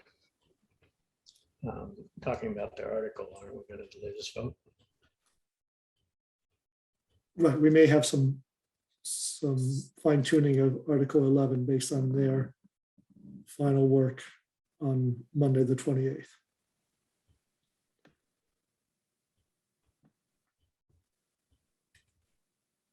Unmoved. Did you say unmoved? I did. Yeah, at this point, I mean, the nodding our heads that we're good and you're going to finalize it That's fine. at your meeting next week. I think that's sufficient. That's fine. Sarah Melish. FinCom has not yet seen the warrant. We meet on 3/31. We're going to have to vote on the warrant before that. You can, but we can't approve it until 3/31. But you need to see the warrant as approved. Exactly, and we have not seen anything yet. Right, but So, you want to again- see what we're going with. Would like to circulate it if we can. Okay, and we will do our best to have that happen. Thank you.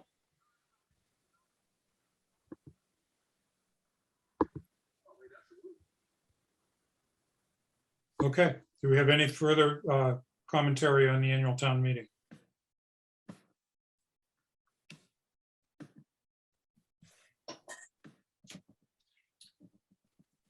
Okay, then let's move on. Well, actually, let's set a date for this meeting that we're talking about for next week.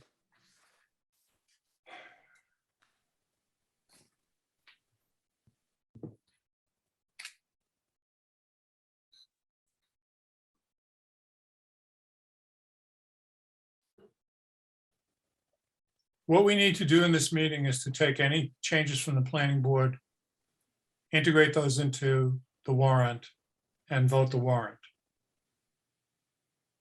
Correct, Greg? Correct, yes. And to make a final vote on our recommendations for the budget. Correct. Okay.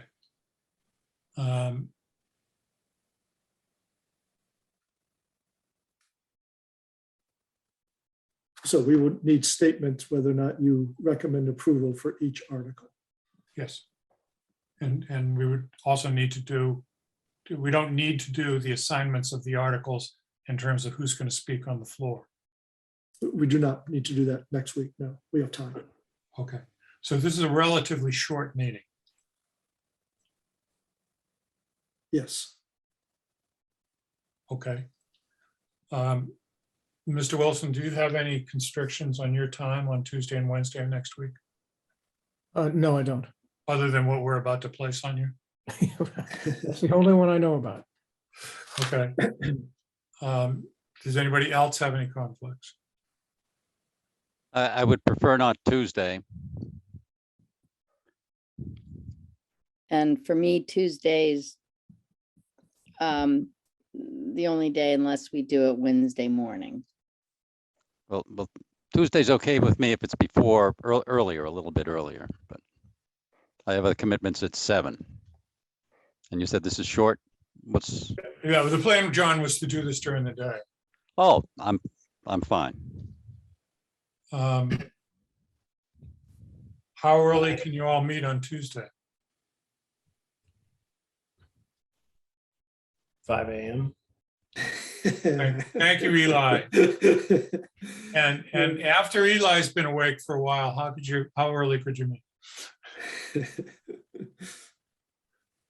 Could we meet at 8:30 Tuesday morning? My issue is that I'm going to be on the road and I need to pin it down in terms of where I'm going to be and how I'm going to do this. And when do you return, Jeff? Wednesday, late afternoon, The following Wednesday? 30th. Oh, the 30th. Oh, okay. All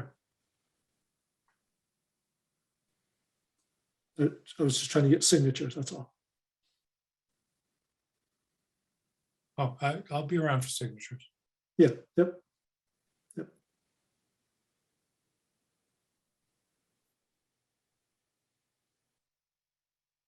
So 8:30 Tuesday morning?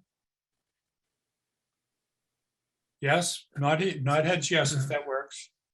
My only hesitation is if the planning board is editing things, and I mean, I'll have the vote Monday night. That's okay. I can do it. That's all right. I was gonna say it may take Sarah an hour to get it to me on Tuesday morning, but I can get it from the meeting the night before.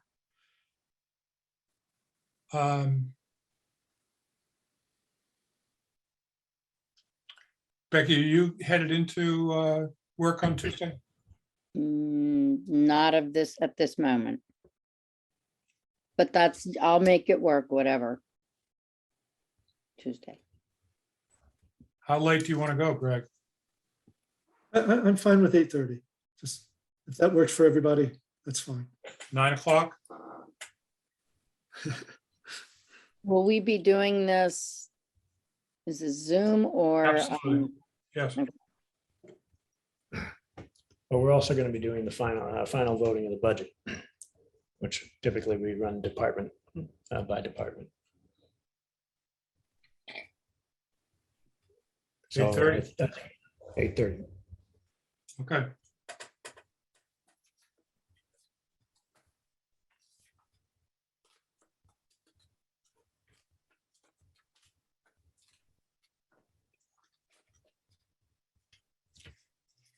So it's 8:30, March 29th. Yep. 2 agenda items, the final vote on the budget and the final vote on the warrant for the annual town meeting. Okay. Let's move on. Thank you, Alan. This is the point at which you usually say, if you don't need me any longer. I was going to say that, except I was muted. If you don't need it any longer, Mr. Chairman, I will depart. Thank you, Alan, unless you want to stay for our cheery discussions. I'm gonna come into your other discussions of dispatch. So I'll miss this one, but I'll be there for the others. Thank you. Thank you. Okay. So our next item on the agenda is dispatch. This is the first opportunity that the board has had to review the feasibility study and make comment on it. As I said at the outset of this meeting, we're not taking public comment tonight. And my suggestion is that the trade-off for that is that we do a public forum after town meeting, after the annual town meeting during the month of May before our special town meeting. So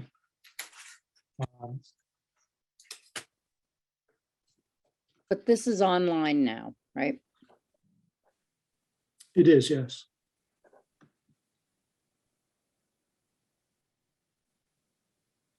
So the most important question at this point in time is whether members of the board feel that at this time, and this is not the only time, that there are any areas that you feel need clarification. Yep. Oh, Ann has her hand raised.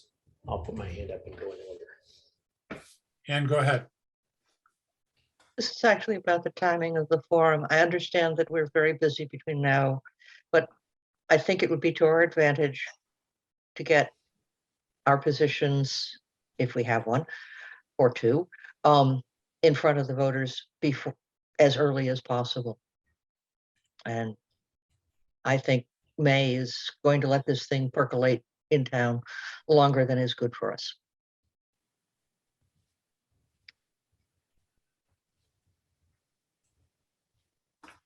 Okay. And in addition to that, are there any areas of the study that you feel need further clarification?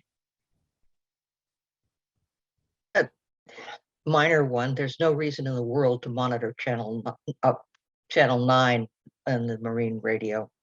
It's a chat channel.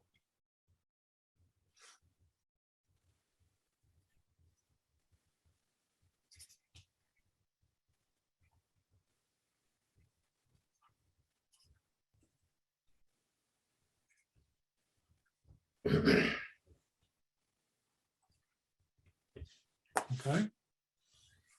I would like to suggest that that goes to Brian and the question is raised towards him. And also, Chief Fitzgerald's here tonight. We could maybe ask him if that's something that's currently monitored. Yes, Greg, if I may. Jeff, Go ahead. excuse me. Yep. Yeah, we only monitor 16. We don't monitor 9. That's part of a couple of clarifications that I have.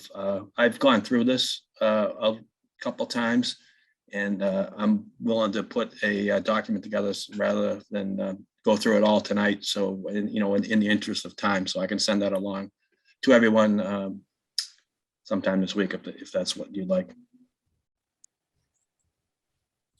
That would be good. Thank you. Eli. Okay, I had 4 items. One, the radio repeater stations that don't have battery backup, and then we sometimes put generators on them in times of extended power failures. Have we looked at solar support for those? I can't remember. Don't believe we have, but Todd can elaborate. I think we have battery backups on all of them. They incorrectly indicated we didn't have that now. Yeah, I was just wondering whether or not solar would be an option instead of generators at all for those. And I don't really need an answer on that right now. I just thought I'd raise it since I was reading through it again on that report.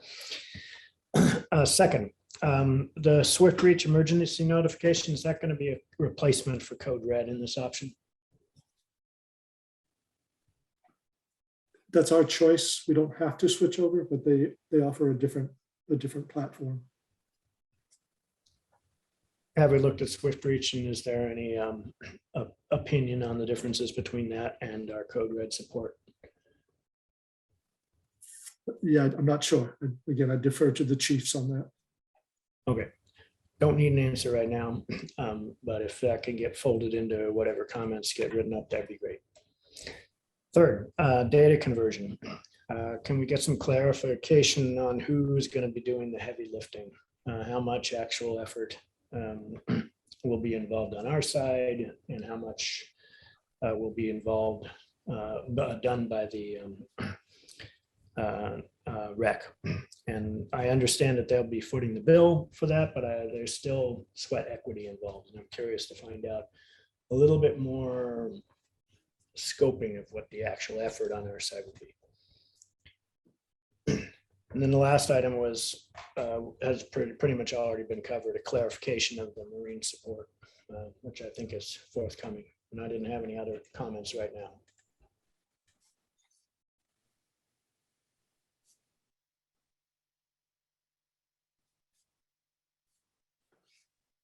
Clarification, marine support separate from the Channel 9 monitoring.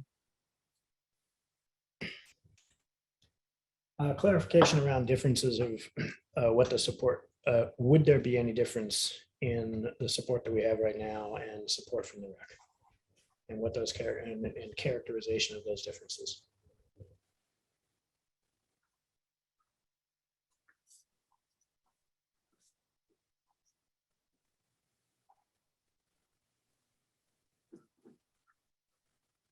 Okay.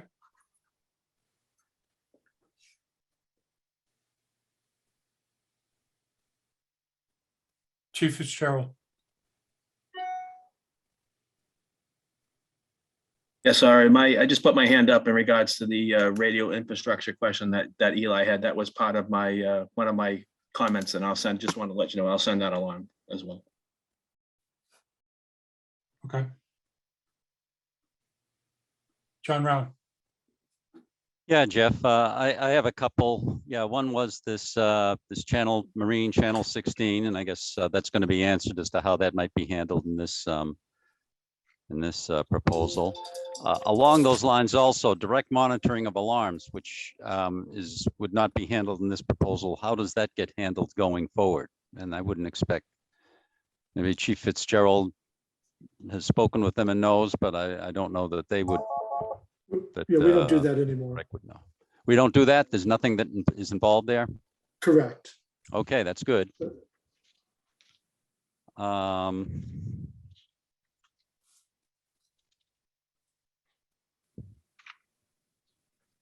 think those are the only two items that let's see. A question probably for the rec. I mean, they mentioned they have 44 FTEs, and they also say that in their proposal that they don't see changing their staffing. Does that mean they're at 44 right now, or are they at some lower number? FTE is what is suggested based upon a formula that is used in the industry, and I'm interested to knowing if they're at full complement. I think the understanding is that we are a small enough volume, or they've got the room that nothing changes, but I need some confirmation on that. Yeah, I'm pretty sure they have a few vacancies, but I can get you numbers. Okay.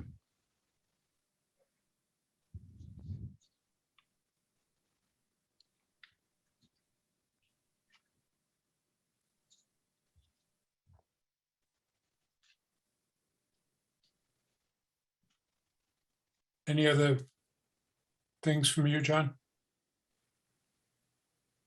Nope, I'm good. Thank you, Jeff. Okay, Becky.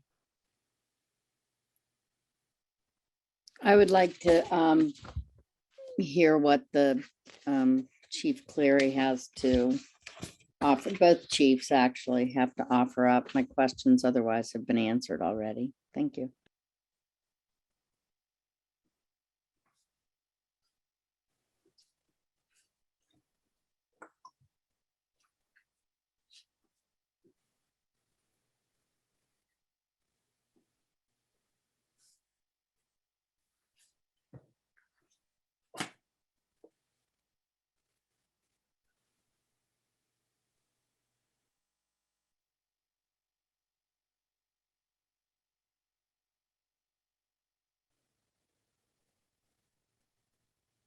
So we've said that we're going to put this to a vote of special town meeting.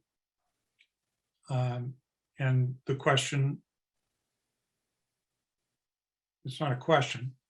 I would tend to agree with Ann that we need to put forward where we stand on this as soon as is reasonable.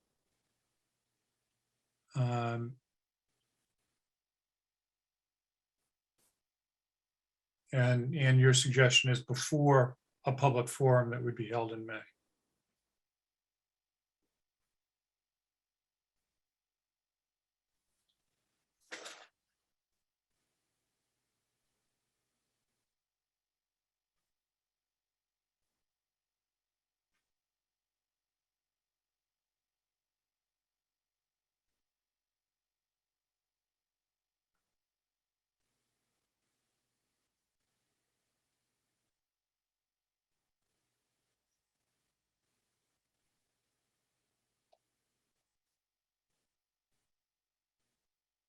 So we have 2 board meetings in April prior to town meeting,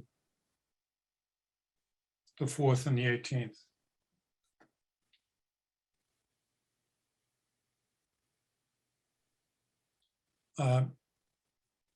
Chief Fitzgerald said that he had things that he wanted to get clarified with the rec.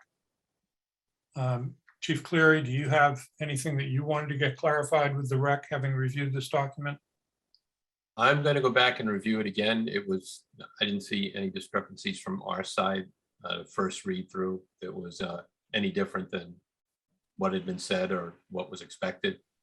Okay. But if I do locate anything, I will get the answers and pass the results on to you as well. Could you do that, please? Sure. Preferably sometime this week. Will do. So that before we go into our meeting on the 4th, we have all of the clarifications that we need, and we can direct those to the rec and see whether we can get a response. Will do. Right, thank you. And I'd like to suggest that rather than having it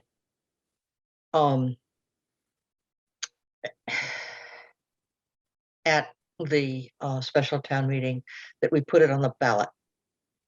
The ballot is available to everybody in town. Town meeting is not, just because people don't have, and because we don't have enough room. And I think this is a subject that's of interest, substantial interest to everybody in town. And it would be more equitable to have it decided by the voters rather than the town meeting members.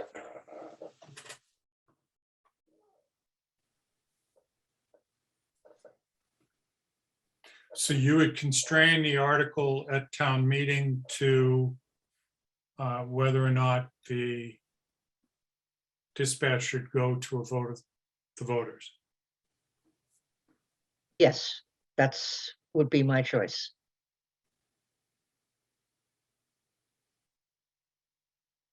So how does that change anything in terms of if people at town meeting who arrive and show up for town meeting say, no, we don't want to do that,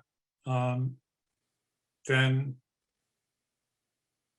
I think we can put it, I mean, the we Board of can Selectmen. vote on this. We could vote on this right now.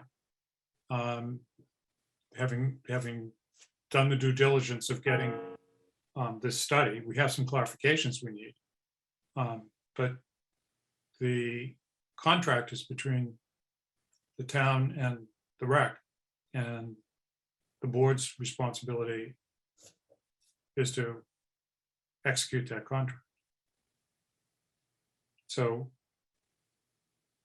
we're giving the town an opportunity to speak to this. And that's what a public hearing is. So you're suggesting pulling it completely? I mean, when would you do this, Ann? When would you set it up so that it could go to a vote of the town?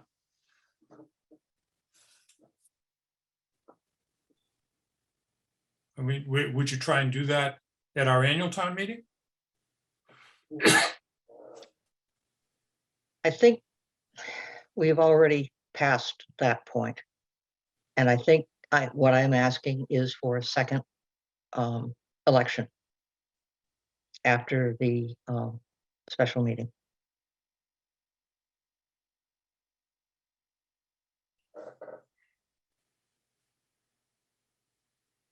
Okay. What do other board members think about that?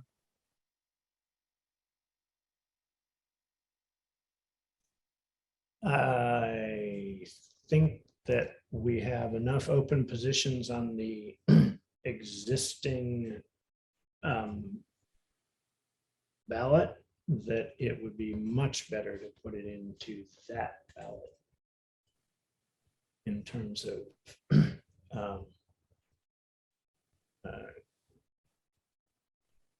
getting more people out to vote on.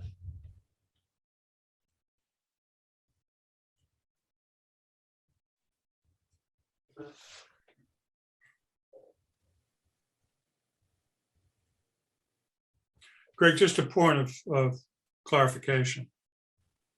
Do we need to go before the town meeting to put this on the ballot? Or can we vote to put it on the ballot? No, you can put it on the ballot.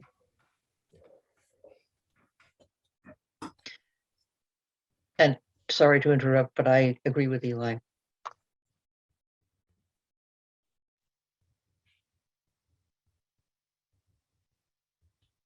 So if we were to do that, So, go ahead, Greg.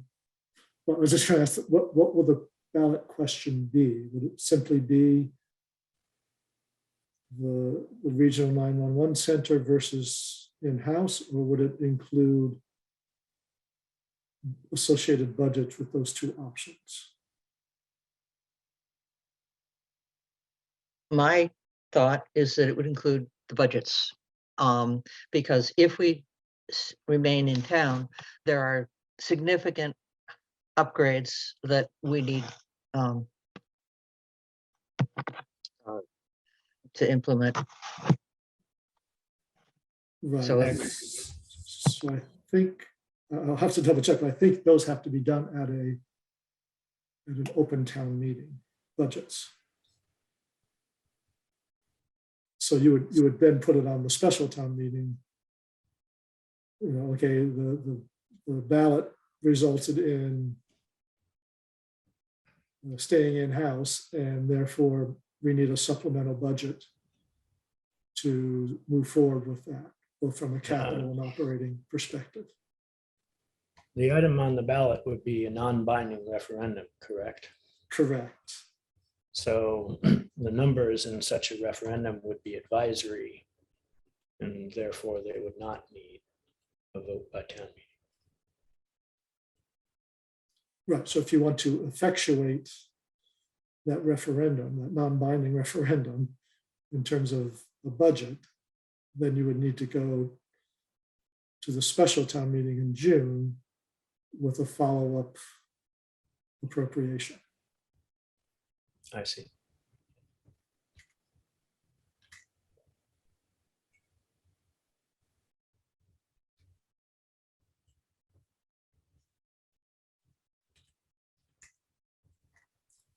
So just to throw out the sort of a contrary perspective, I fully appreciate that more people vote at ballot than they do that attend a town meeting. The beauty of town meeting is you have a debate and that people can try to sway one another. You try to get more facts out there if you can, and then people listen and then make a final decision. So that's sort of an idealistic pure form of open town meeting. But you lose that element when you go to a ballot.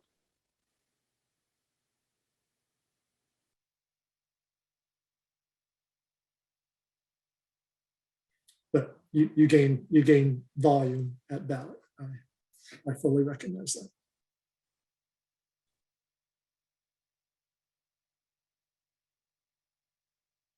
The question really is whether the vote on a ballot would be an informed vote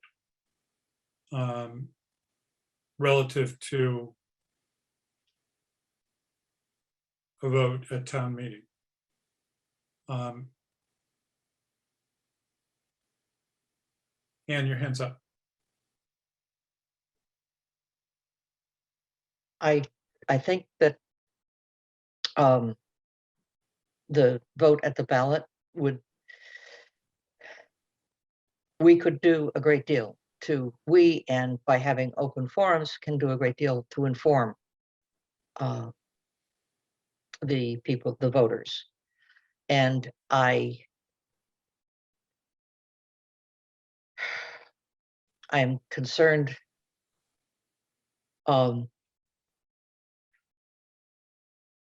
I'm concerned about packing the town meeting. It happens.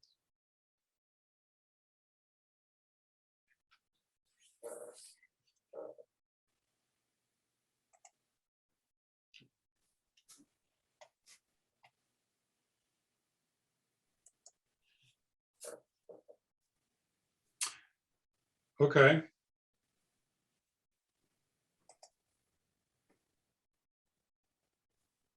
Other board members want to comment on this? Now I look up and Becky and John both got their hands up. So let me start with Becky. You're on the pole position. I have concerns about not having, or with it not being at town meeting, at least first, because I agree with Greg. I think that's where you get more information, not only in the handouts, but the discussions which ensue. And sometimes those are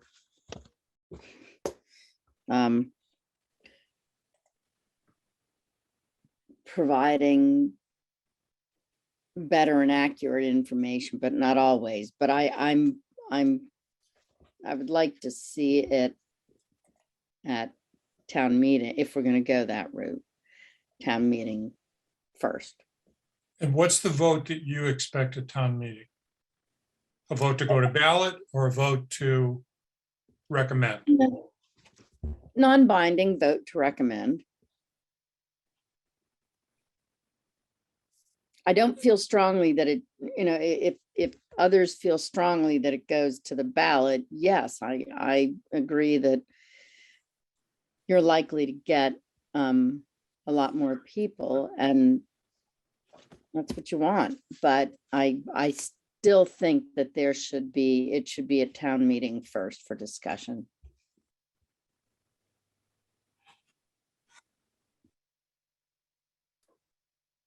John.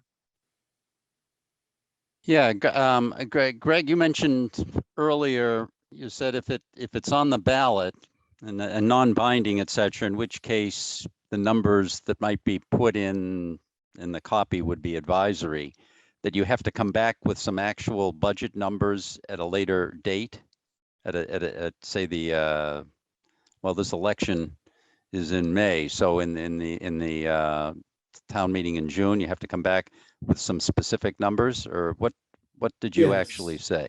And where are these numbers coming from? So based on your final decisions as to, okay, this is how we would structure if we were going to the regional in terms of the station improvements for virtual connections and or staffing to make up for the time when the dispatchers aren't there. Or Right. alternatively, if you're staying in-house, the dollars needed to upgrade the software and other capital needs, in addition to any additional staff to bolster the ability to handle multiple calls. Would we have any more information than we have like now? Would you have to go back to, I guess, maybe those numbers are a year old or something, you'd have to kind of Well, we'd update the numbers. we but kind of update, but that's not to say you couldn't update them now correct. and go in with numbers. I'm just trying to figure out, in other words, the numbers then are coming from the same source that the numbers are that we have now. It's just maybe they're updated, but there's nothing to prevent us from updating things for the ballot information. But is that a statute? But is it a statutory requirement that in a subsequent town meeting you have to come up with numbers, or is that? I think that the statutory requirement, John, is that there's going to be one budget or a different budget, depending on which way the vote, and in this case, Right. the vote during the town election goes. And But that that budget has to be approved by the voters. So the only way we approve appropriations is at the open town meeting. Right, We have, but both, we have exceptions for overrides and bond votes over $1 million, that sort of thing.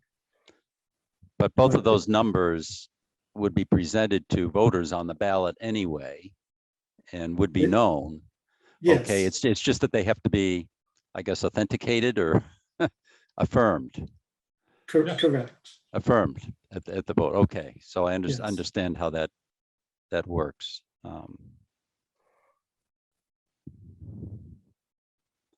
But that the timing with the ballot would give you, that gives us an opportunity to do all of that within a short period of time, by the end of June.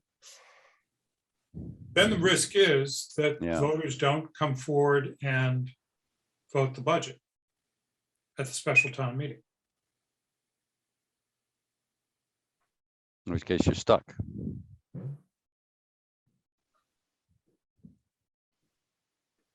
Eli, you're shaking your head. Well, you're stuck until next year. Yes, Right. which has happened for several years, I think, one way or another.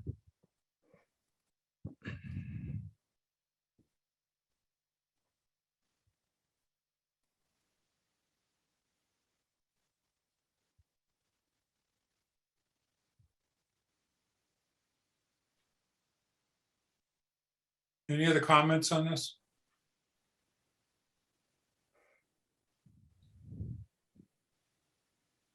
So what is being suggested is that we Jeff, add, I have Go my hand ahead. up. I'm sorry, Ann.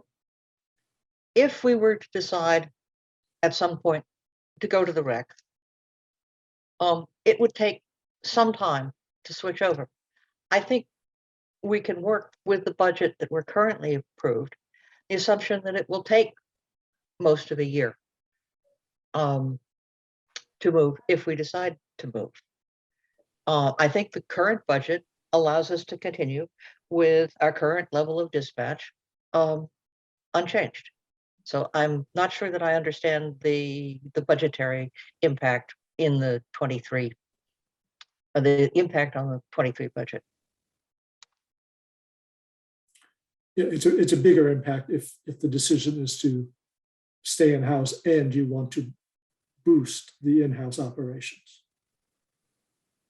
That's where you have your biggest impact. The question is, do we want to boost them this year or next year? Do we want to pay for it or do we want the state to pay for it? No, but Ann's point is that you could wait a year before you implement a more robust in-house operation. That's particularly true because we've got a budget set now.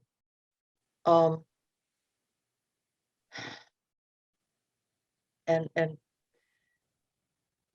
I think You're right. You're right.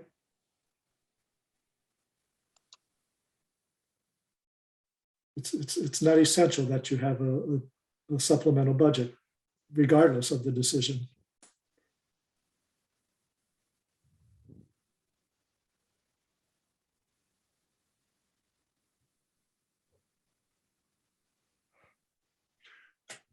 So let me come back to what I started to say.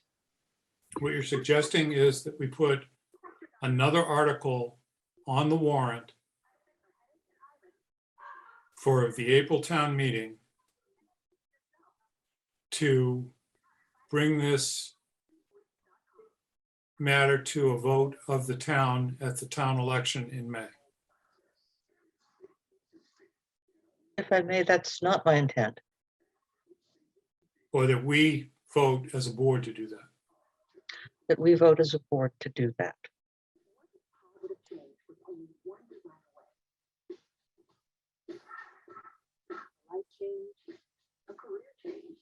And the date of the election? May 17th.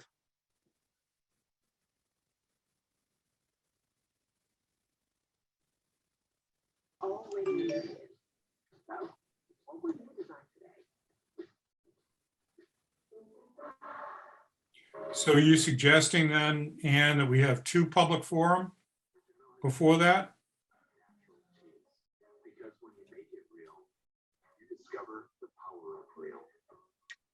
Before May 17th, yes.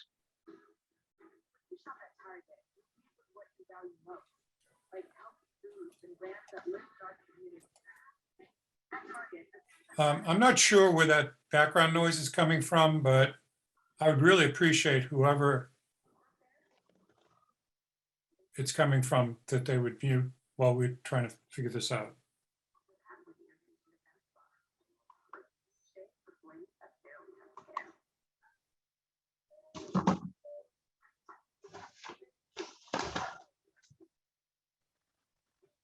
Okay.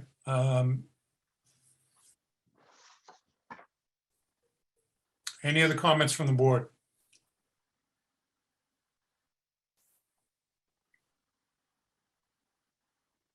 Sarah Melish.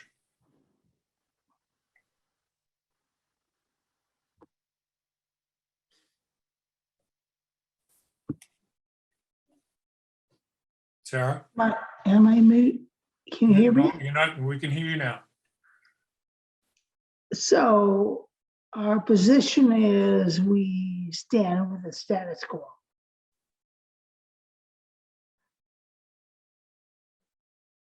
What position? That we do not change any of the budget and we do not expand any requirements beyond that. As far as the FY23 budget as voted on by FinCom and with the changes that were discussed tonight by the Board of Selectmen, yes. When you say the position is status quo and we're talking about the dispatch decision, I want to make sure that we're not misleading anyone into believing that our position is that we remain in status quo. FinCom has not yet voted on the I understand. dispatch. We will do that in April or May.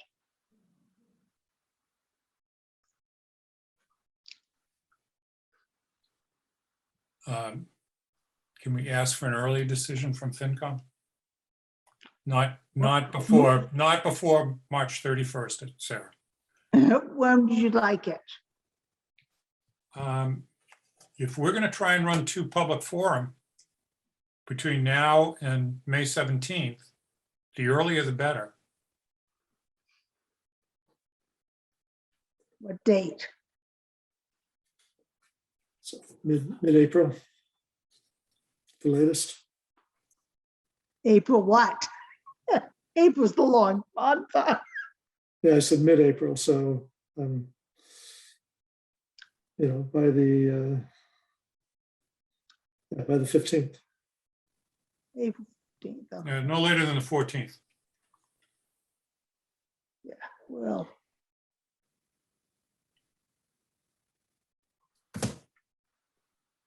I mean, you planning on having a FinCom meeting on the 7th? no, we have FinCom meeting on the 31st. I understand. Are you planning on having one on the 7th of April? I had not. So your next regular scheduled meeting would be the 14th. We have no schedule. Okay.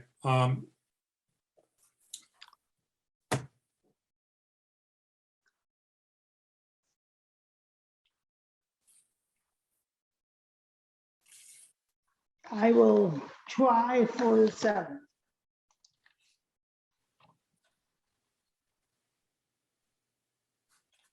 I don't think that we would have. Here's the problem. The week of the 18th is school vacation. And in terms of getting maximum participation in a public forum, that's not a good week. Right. So we either have to have a public forum the week of the 11th, in which case we would need your vote by the 7th. I will work towards a FinCom meeting on 7th. Thank you. Yeah.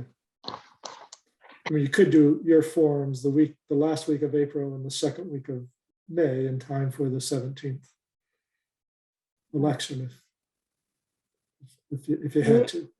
We're challenged.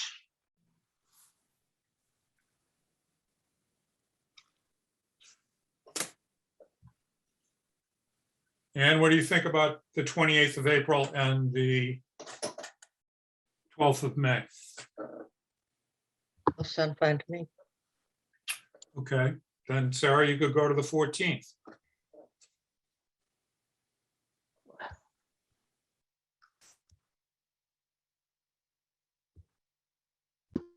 I lost Sarah. There you are.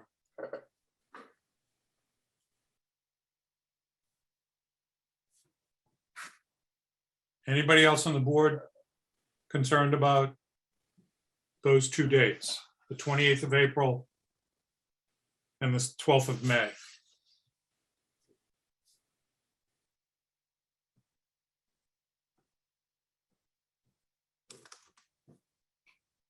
John?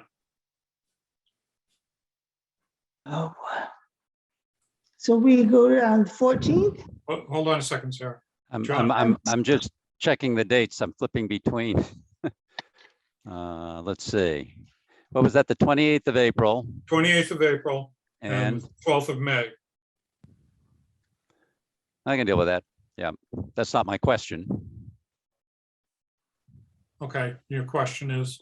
Okay, so I'm trying to figure out what the story is. So if you put this on the as an article for our the town meeting in April, it is strictly an informative article to tell voters. No, we're not talking about doing an article.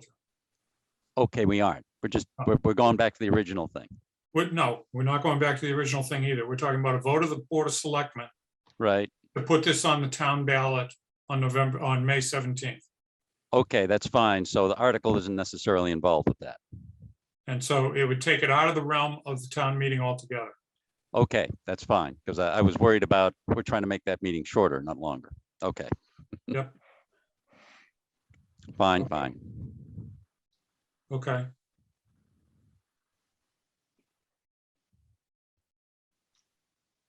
Before I ask for motion, I'd like to hear from the two chiefs. Chief Cleary.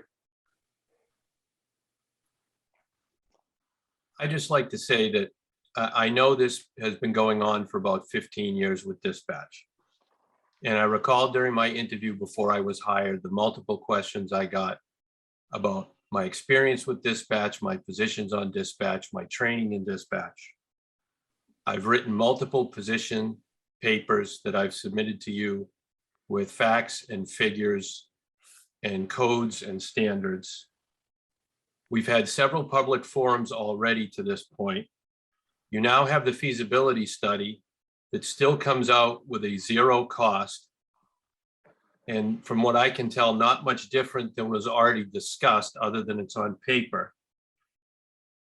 My understanding was that any decision was going to be framed as going to the rec or staying in town, meeting some of those national standards with 2 dispatchers on duty at all times. You stated yourself tonight, you have more than enough information for the board to make the decision, and that it doesn't require the town to make the decision. From what I can see, there's no more information out there to be had other than a few numbers to be updated. And That's, all I would do is ask that you folks, as the board, make the decision in the best interest of the townspeople as it applies to public safety. that's not entirely accurate, what you just said. It's not an either or rec or in-house. Because there are decisions that need to be made prior to any further input from the town related to what staffing would be like in the police station. I think that we are incumbent, if we are taking this to a vote of the town, and that's been a request that we've gotten from many members of the town. If we're taking a vote of the town, that we need to have some idea of where we're going with staffing. And when I say staffing, I mean staffing at the police station. Understood. Thank you. Thank you. Chief Fitzgerald. Yes, thanks, Jeff. I just wanted to clarify the April 28th date, as that's the first date for the public forum. Well, that's what we're talking about, yeah. It Okay, hasn't yeah. been set. Hasn't been set in stone yet. Okay, I just wanted to pass it along. I will be out of the country that week, and be difficult for me to join the public forum. I'll be back on May 1st.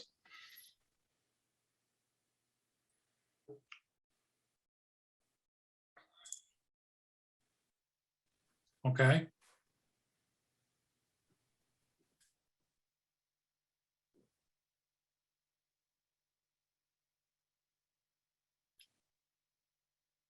Where are we? Where do you want to go?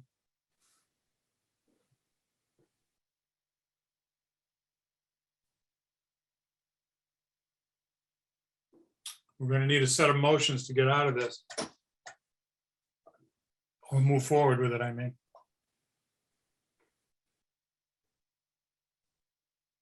And I understand Chief Cleary's position as well.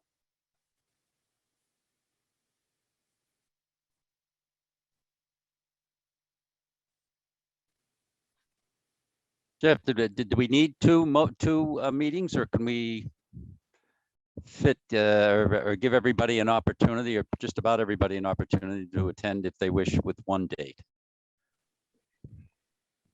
Trying to remember how we got into 2. Is that in case people can't make one of them? Yes, and we're eliminating town meeting discussion from this. Mm-hmm. We're eliminating this being an article on the June town meeting, the special town meeting. Understood. So I think due diligence says that we should have 2 public forum.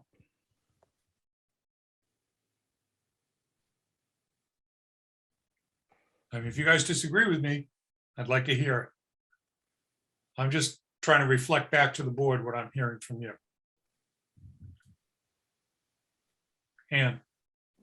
I'm just trying to find a calendar and see if there's a date when Chief Fitzgerald would be in town and could participate.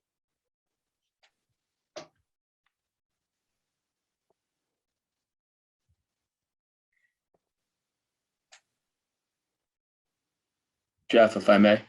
You can do them back to back if you need to. Mm. You know, May 5th and May 12th. Chief Fitzgerald. Greg took the words right out of my mouth. If we could do it back to back or, you know, stagger the days on that week. Yeah, do a Tuesday and a Thursday, Tuesday the 3rd and Thursday the 12th.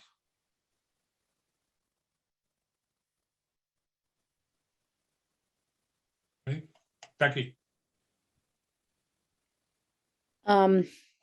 So with these public forums where we're hoping to share a lot of information, where would these forums be held to ensure the most people could attend?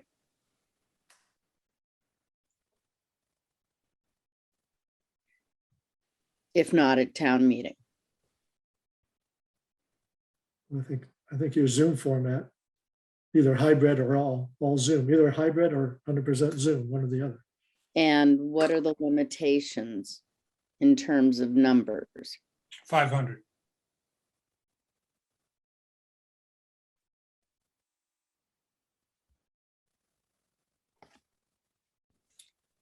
And if there's any trouble getting in? I'm like sorry, we've had several meetings before.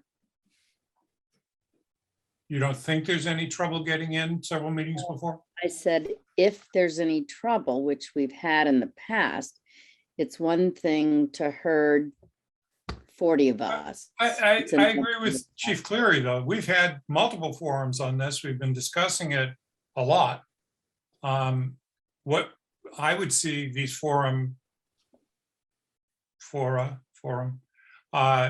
being used for is to relay the information from the study itself and to lay out the budgets.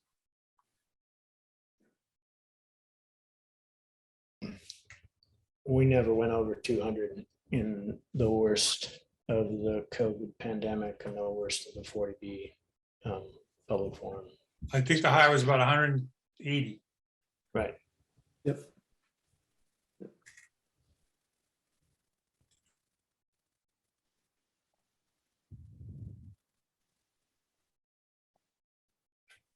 I think doing back to back on May 12th, May 5th and May 12th would be all right.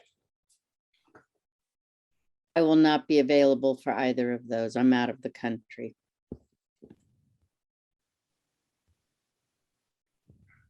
And I think that's just the way it's going to be. You know, you're going to have some who can and some who can't at this point.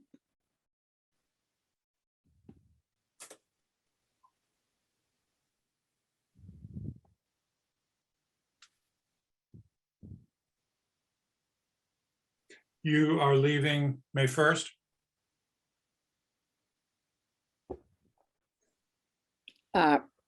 Nope.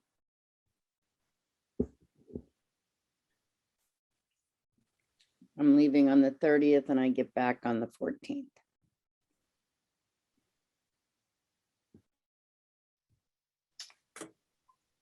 So one thought I have is that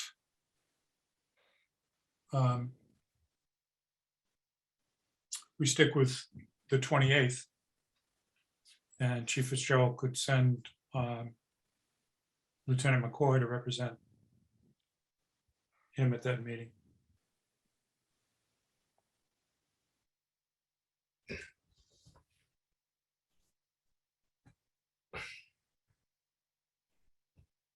But I don't want to ponder on this for a long time. I'd like to make a decision about how we're proceeding.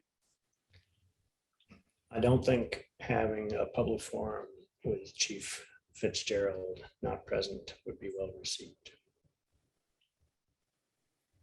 I don't think having a public forum without having one of the selectmen there would be well received either, at least by me.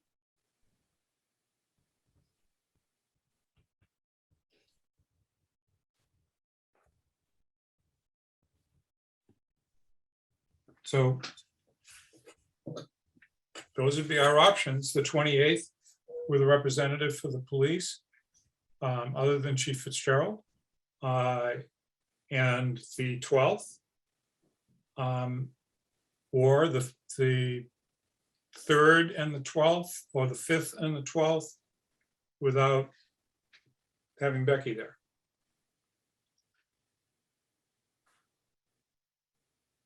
Might go Yeah. more easily without me there. Ann, Given Becky's schedule, she's going to miss one of them anyway.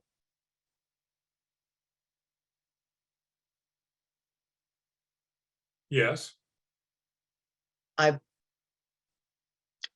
think I agree with Eli that it's more important to have Chief Fitzgerald in general at forums. There is a primary speaker from the Board of Selectmen, and that Becky will be missed, but she's going to be missed for one anyway. Chief Fitzgerald, when do you leave? Leave on the 21st, excuse me, the 22nd, and back on the 1st. So you're not going to be here for town meeting? That was the plan. That's why I was gonna plan on being, well, if dispatch was gonna be discussed at town meeting, I was going to change my plans. But since it's now in June, or was going to be in June, I did not change my plans. I originally thought town meeting was gonna be the, the April 4th. And that's why I scheduled my vacation to the UK when I did.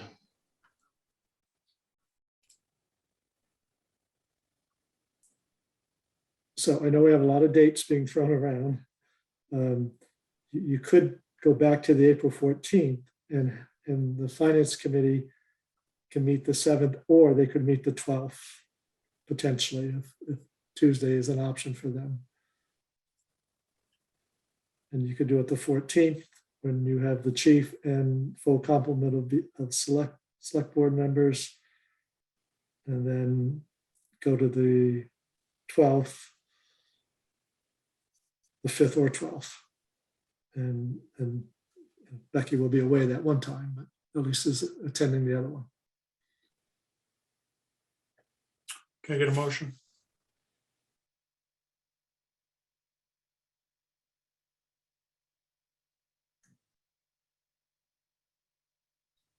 I'd like to make a motion, but I didn't write down Greg's dates. April 14th, And May, May 5th or 12th. May 5th or 12th, these are either one. okay. A week and a half before the election or 5 days before the election. Okay. I move that we place an advisory item on the ballot for the election on May 17th regarding dispatch, and that we hold 2 forums on the subject, one April 14th and one on May 12th, to inform the voters and to hear their reaction, their comments.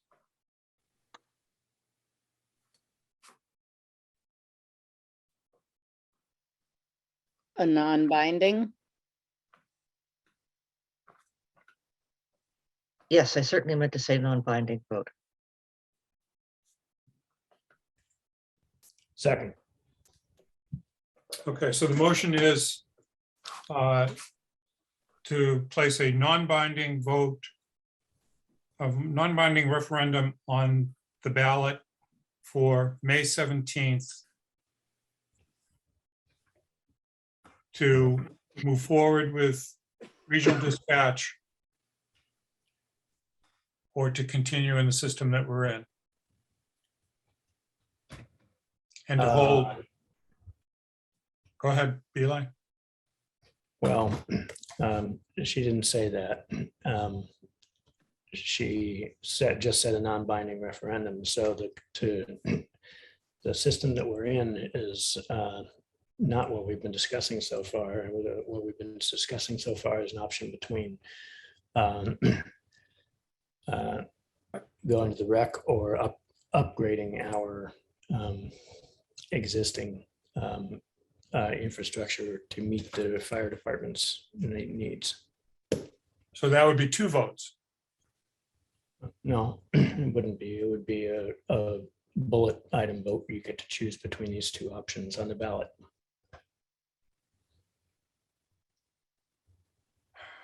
Right, you would check off A or B. Mhm.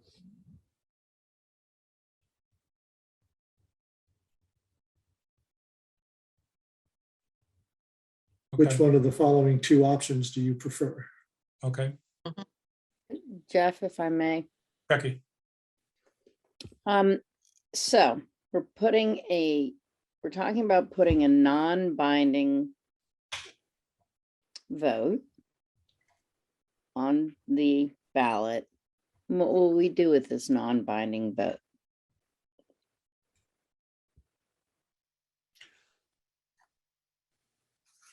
okay.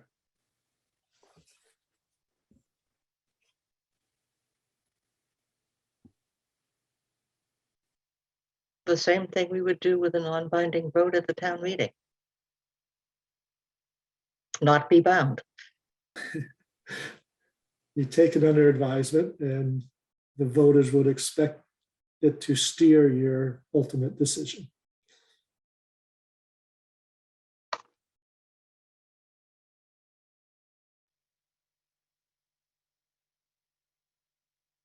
Does that answer your question, Becky? It does, and I understand we've been down this road, maybe back and forth a little bit, but I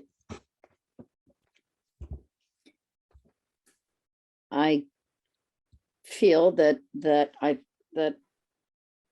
it's a very important decision. I don't doubt that, but I think that with the information we've been given, the information we're going to be receiving, further information, I'm beginning to feel that we should make the decision ourselves as the people who've been elected to do so. That's all. We will. call. We will make the decision ourselves. Are you suggesting by your comment that you don't see fit to have a non-binding vote of the town?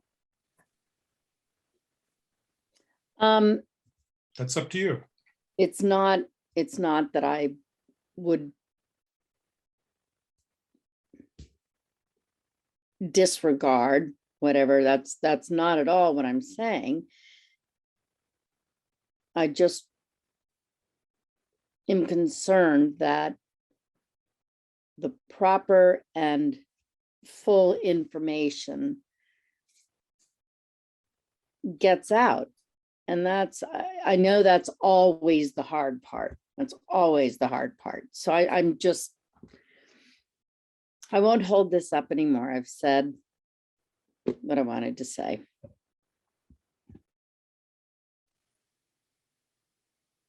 And did you include the public forum in your motion? Yes, I did. May I ask if you separate that out so that we can make decisions about the public forum separately? Of course. May I rephrase? Or withdraw my previous, with Eli's permission? Yeah.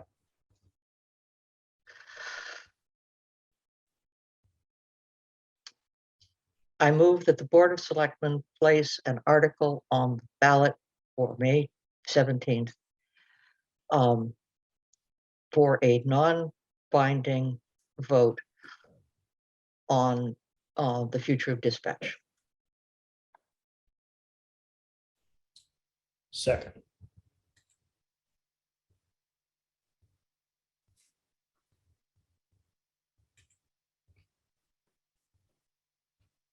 have the opportunity at a later meeting to specify the details of that ballot entry.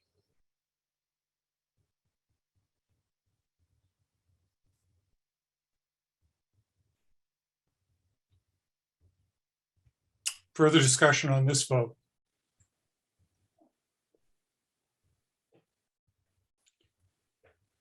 Roll call. Becky, No, Eli, Yes. John, Yes. Ann, Yes, the chair votes no. The motion passes 3-2. The reason I asked to pull out the dates is that I'm concerned that the date of the 12th is too close to the election. And I'd like it to be the 5th.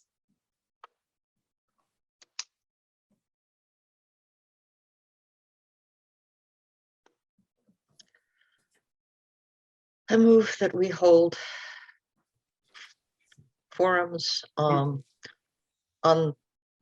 This doesn't have to be a formal motion. We can just decide that we want to do it on the 5th and on April 14th.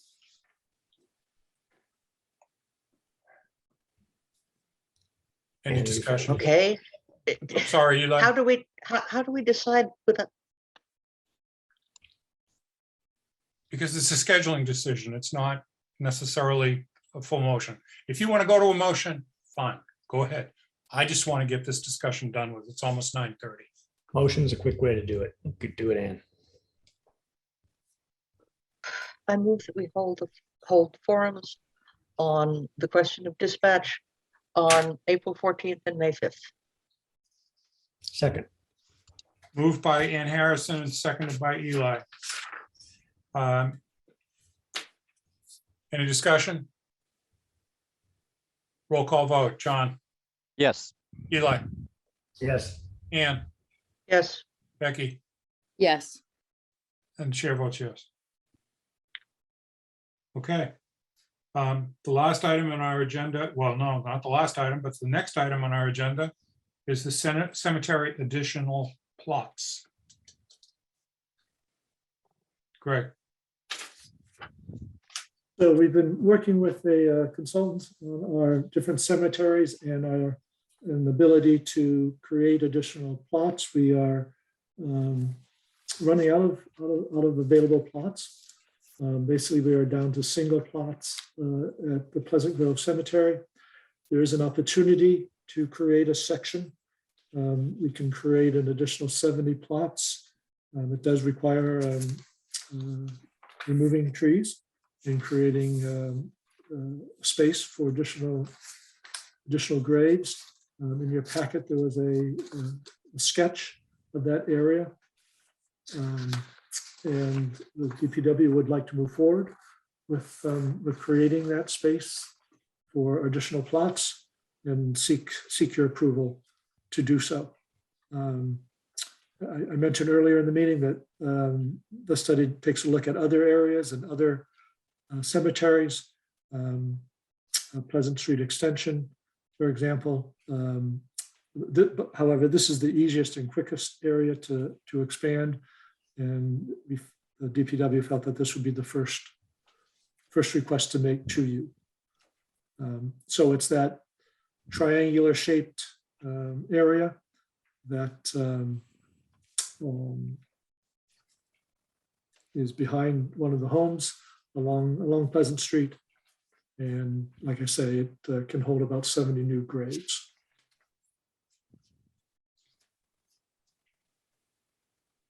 So seeking your permission to move forward with that expansion. Any discussion? Eli. So first, I'm going to start with the disclosure.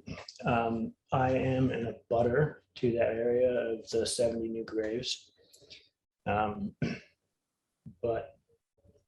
I don't think this is going to influence my decision in those at all. So that area of 70 new graves is currently kind of rocky mess with a bunch of random trees. And it's always, to my mind, been something that was slated for expansion of the cemetery. So I think that's a pretty reasonable approach to take there. The only comment that I have is a concern about drainage. I know in previous years, we've had some issues where drainage from the stream back there can be directed into all the houses along the street there.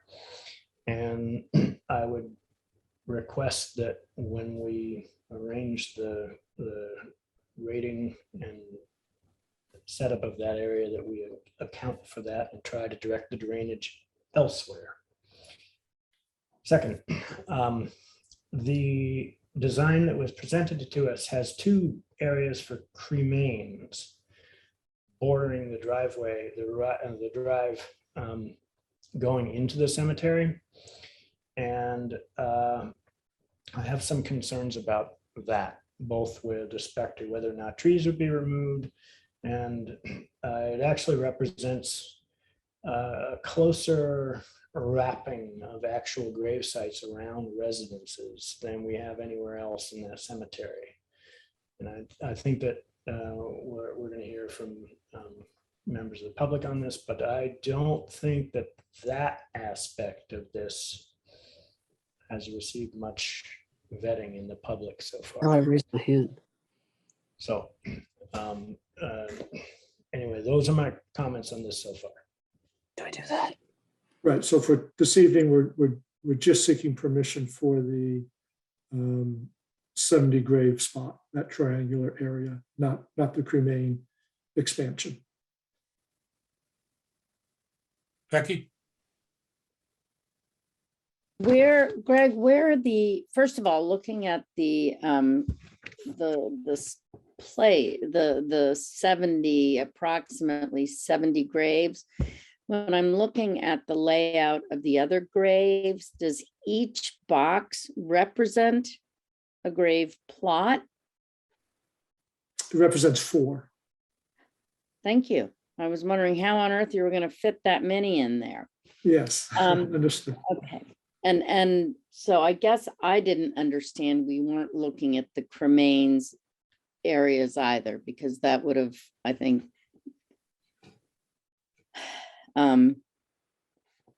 brought more discussion, but okay, thank you. Any other board members? Okay.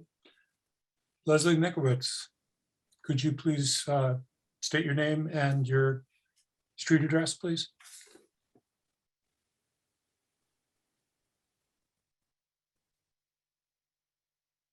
Leslie, you need to unmute yourself.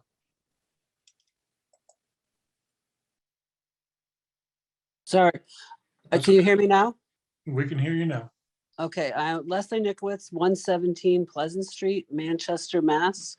My first concern, I live actually on the corner of where the cremains are apparently being discussed.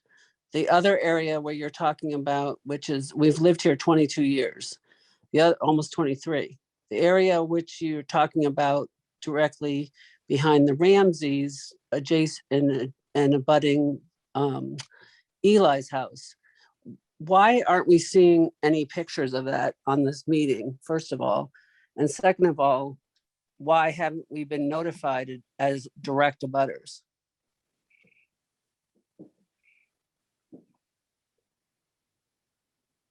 Greg? So the agenda package is posted online. We're happy to provide. How would we have known about that? It's listed in the agenda. Right, but as an abutter, shouldn't we have been given a notice that that was going on, other than just your notice? Should I be looking at your agenda every week to know whether anything's coming up that might affect me personally? Point taken. We can certainly try to do that in the future, and the board doesn't need to make a decision tonight. All right, well, I would like to go on notice that I don't object to the area you're talking about, depending on how many trees are removed, because that's not been discussed either exactly that I know of, or hasn't been part of this meeting.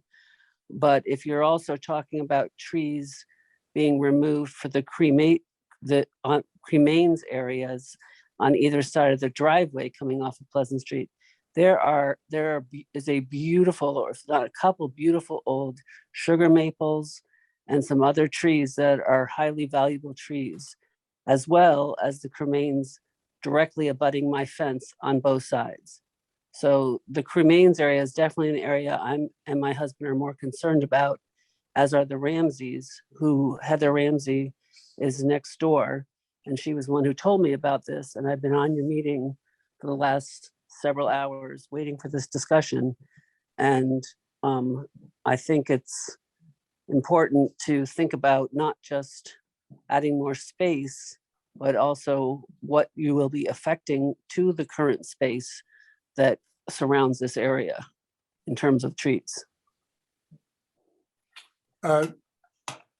Thank you, Leslie. Any decisions that are made in regard to this space would have to be in conformance with the town tree policy. And I can get you a copy of that as well. Is there a copy posted of the proposed sites of this with our plot line, our lot lines, et cetera? With your lot lines, no. The only thing I know that's posted is the map that was in the agenda packet that we received. Is that So you? that can be done. I think it should be done before there's a discussion about it.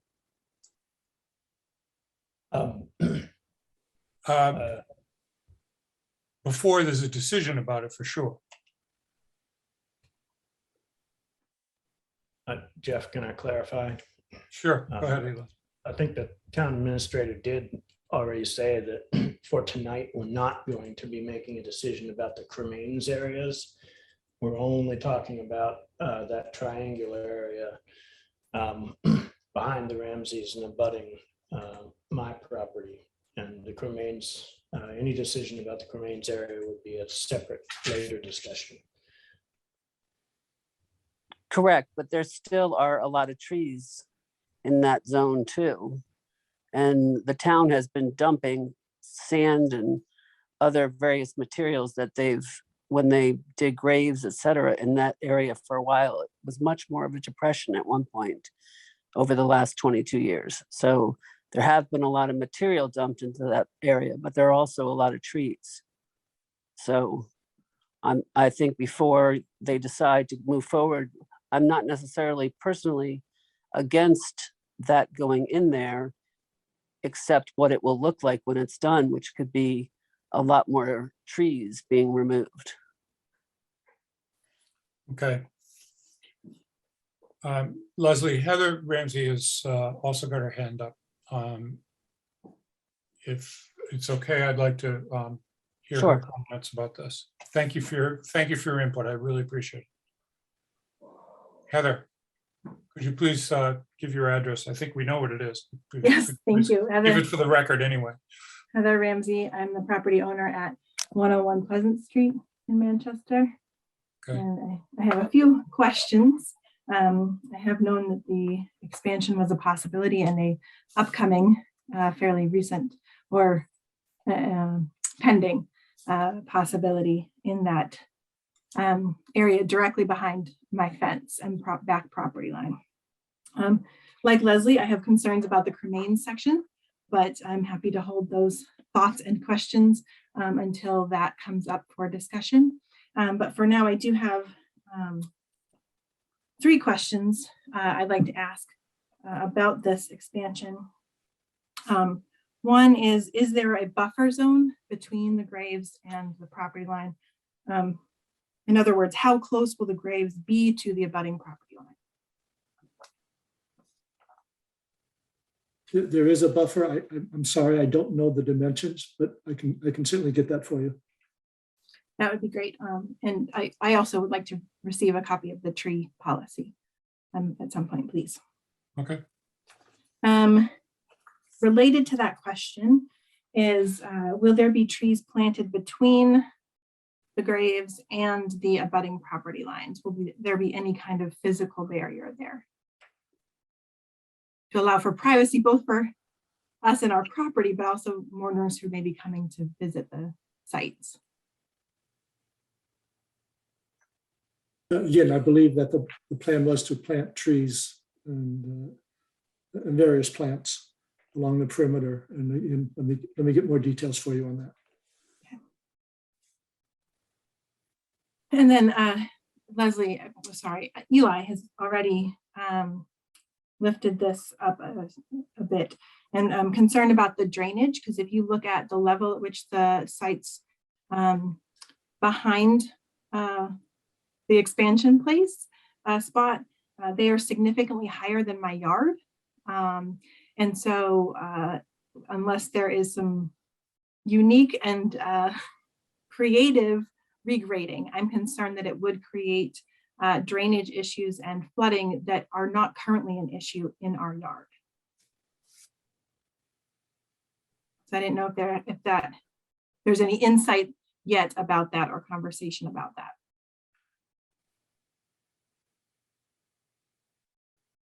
Heather, your yard is, looking at the drawing that we have before us,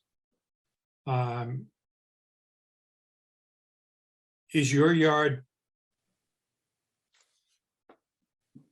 contiguous with the grave site as opposed to the cremain site?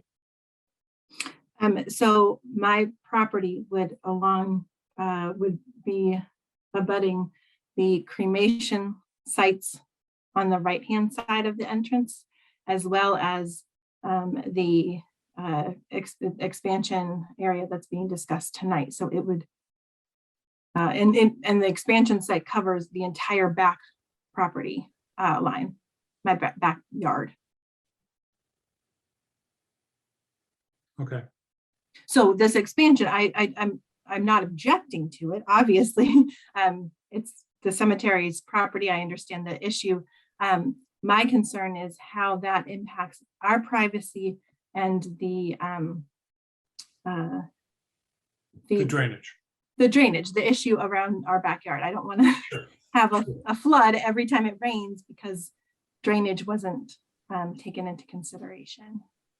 I've worked at a property where there was a significant difference between the property of the organization and the neighbor's property, and it every time it rained and every time it snowed and melted, the neighbor had not just a little flooding, had like a pool in their backyard, and I just don't want that to happen in our yard.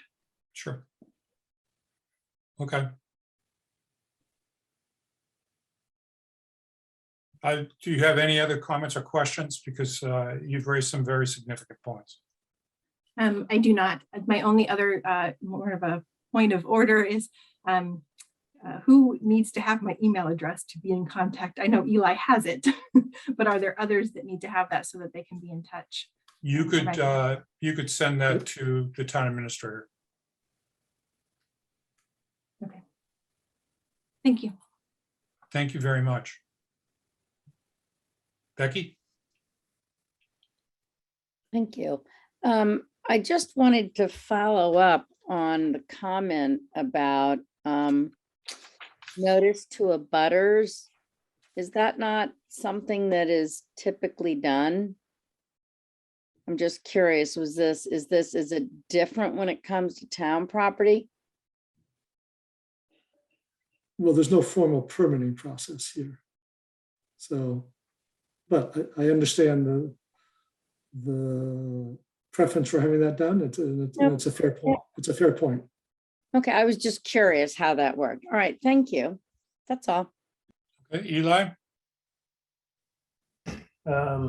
So just a comment, in the past around the cemetery, Manchester Friends of the Trees and the CPC have helped with planting this in that cemetery. And I think a bunch of the screening behind, well, right next to the DPW was put in recently as part of one of those projects. And I anticipate, and it's clearly the intent, given the report from the DPW director, to add landscaping and tree plantings after the new grading was done.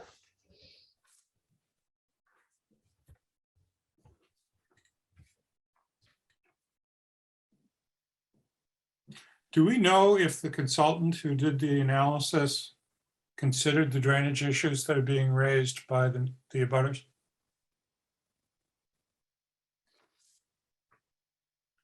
I believe he noted that drainage should be, given attention.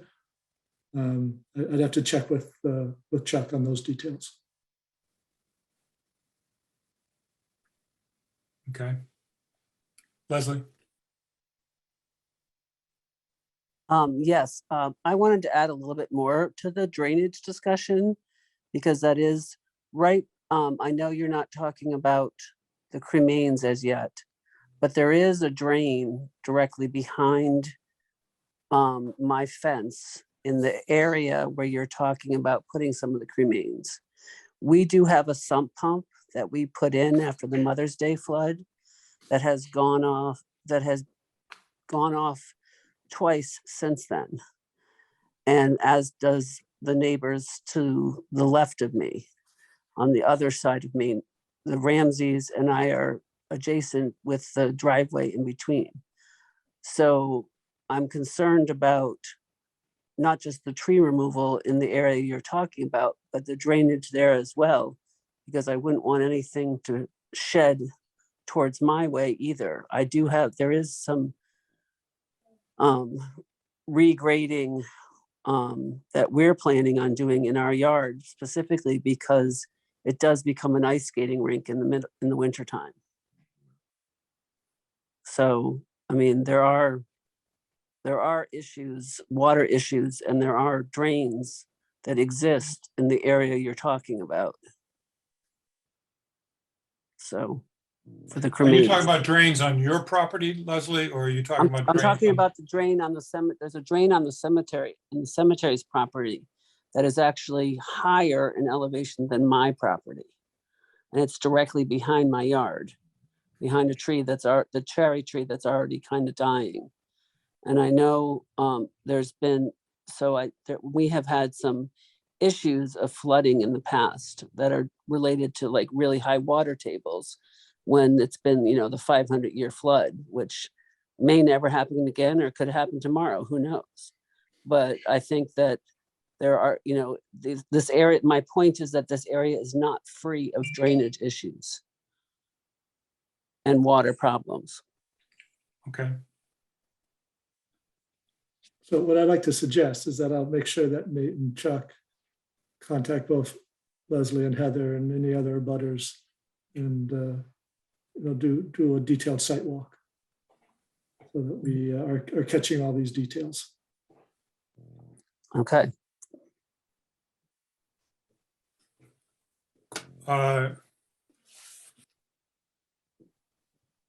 Okay, I would, if possible, like to participate in that walk as well. To try and understand this better so that I can vote with some level of being informed. And you should have my email, as I was on the Board of Health for many years and worked for the town at one point. If you don't, it's still the same email. Same email. Okay, good to know, Leslie. Thank you. So I am familiar with drainage issues. So I thank you for your time. Thank you. So I don't think that we can take further action on this tonight, Greg, until until Chuck and Nate and the abutters, and there may be more abutters than Heather and Leslie. I think they're the most direct abutters, and Mr. Bowling, Eli. Right, no, that makes perfect sense.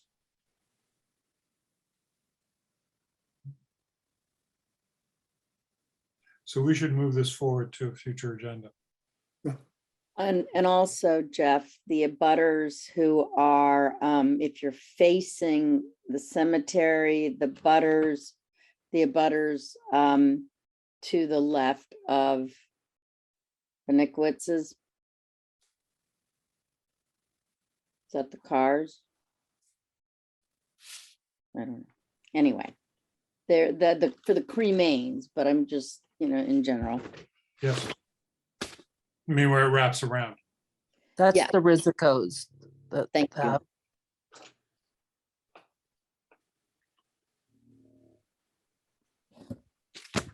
Okay.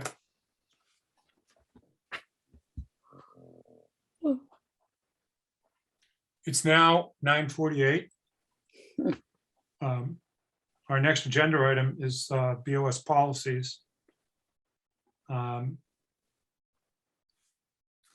My suggestion about this is that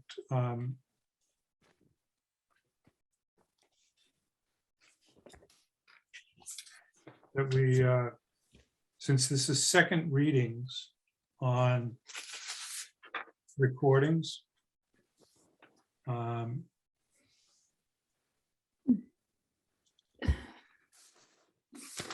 second reading on town council, second reading on meetings of the Board of Selectmen,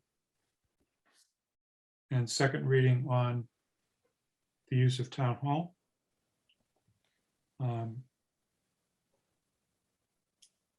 Are there any of those that we want to pull out from the second reading for further discussion?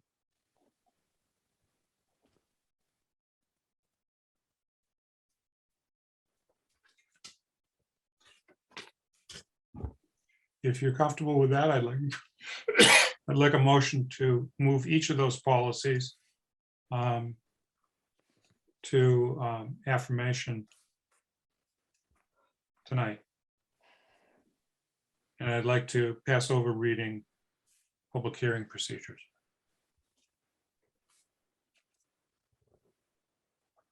I'll make a motion that we approve the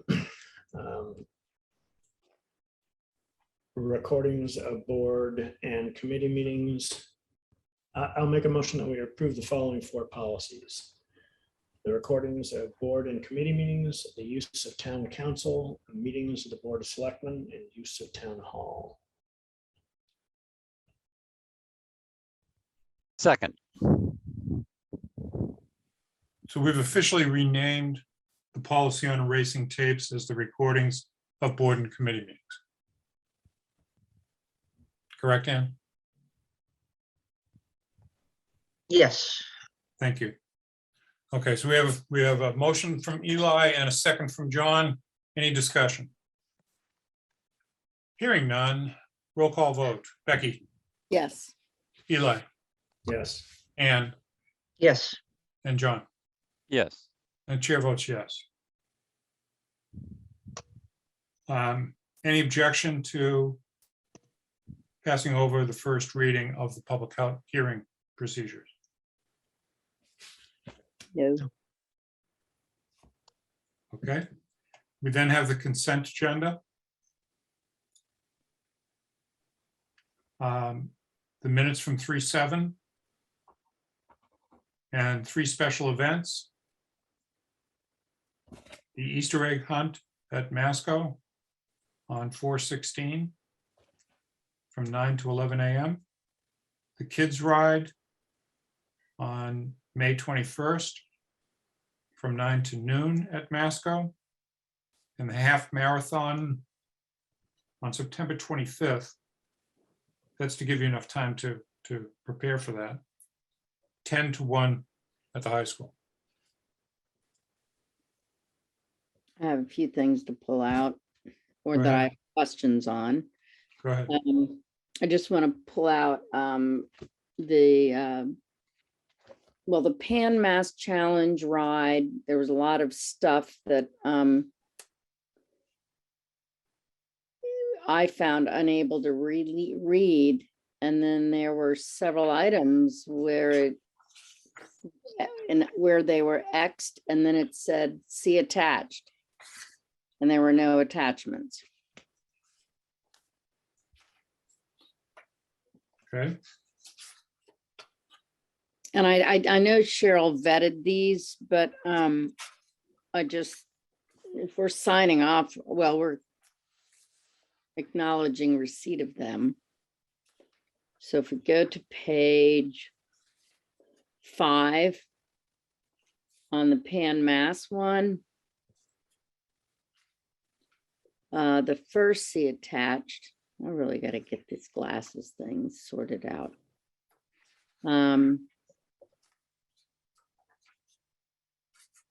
There was something about amusement rides. It wasn't checked, but it said, please see attached. Canopy or tents, please see attached.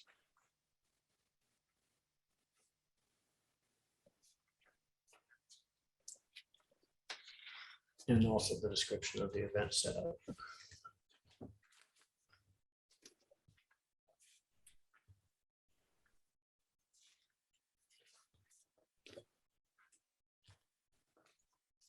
I think those need to be.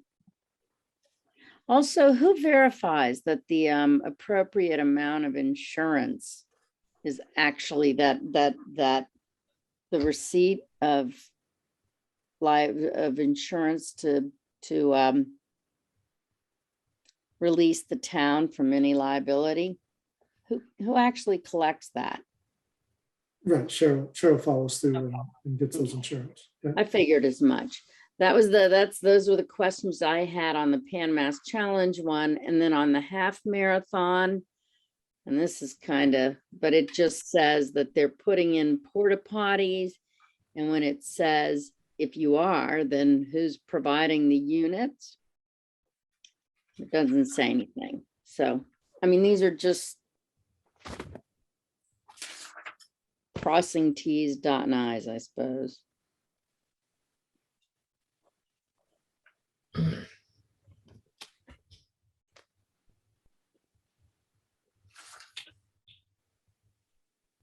So we can get you those additional details and you can approve these at your next meeting, or you can approve them with the condition that those items are satisfactorily provided, your choice.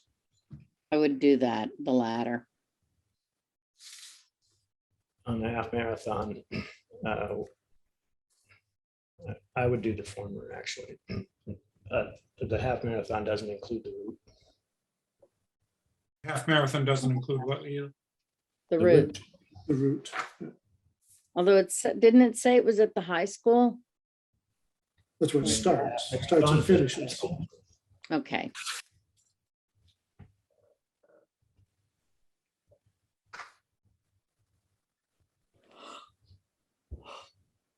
So excluding the half marathon, would you like a motion to approve the consent agenda, providing the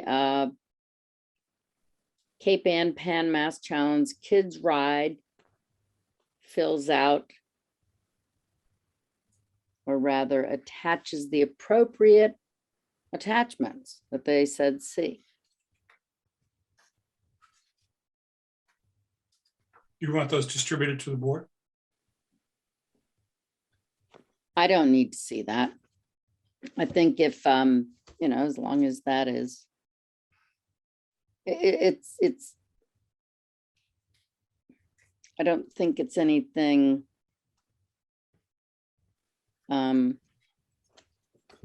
really problematic, but it's just, if it says see an attachment, they should have the attachments. And it could be that Cheryl does have. I suspect she does. We just didn't get them into the packet for some reason. But I can follow up. I'm fine with doing what has been proposed. I second the motion. But in the future, I would really like to have legible copy. Strained really hard to try and read this, and I gave up. I'm amazed that Becky was able to read it particularly given all the things she's been saying about her new glasses. Exactly. Um, I even took them off. Yeah, so I think we need to have, I mean, the one from UCAN Sports LLC is very clear. Yep. But the handwritten ones are very hard to read, particularly the one from the Manchester Community Center. for Right, that one was, The Easter egg hunt. And I know how dangerous those can be. I'll have you know, I used to be the town Easter bunny for years. Yep, Yeah, that was one hot suit. Phew. I don't think I want to go there at this time of night. Thank you. All right, All right, so roll call vote on the consent agenda with the half marathon pulled out until such time as we get a route.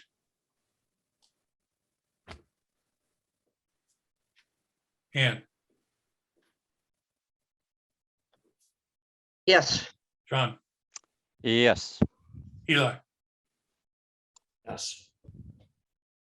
Becky, yes. the chair votes yes. Town administrator update. Thank you. I'll be brief. Tomorrow night, we are back online here. We have a forum on the transit-oriented development requirements that has been passed into law, the MBTA transit-oriented development. So towns like Manchester that have a transit station of some sort, we have the commuter rail. There's a new requirement that we will walk through for you and those who want to attend. This is the very beginning of a potentially a multi-year process of deciding whether or not this is something that the town wants to pursue.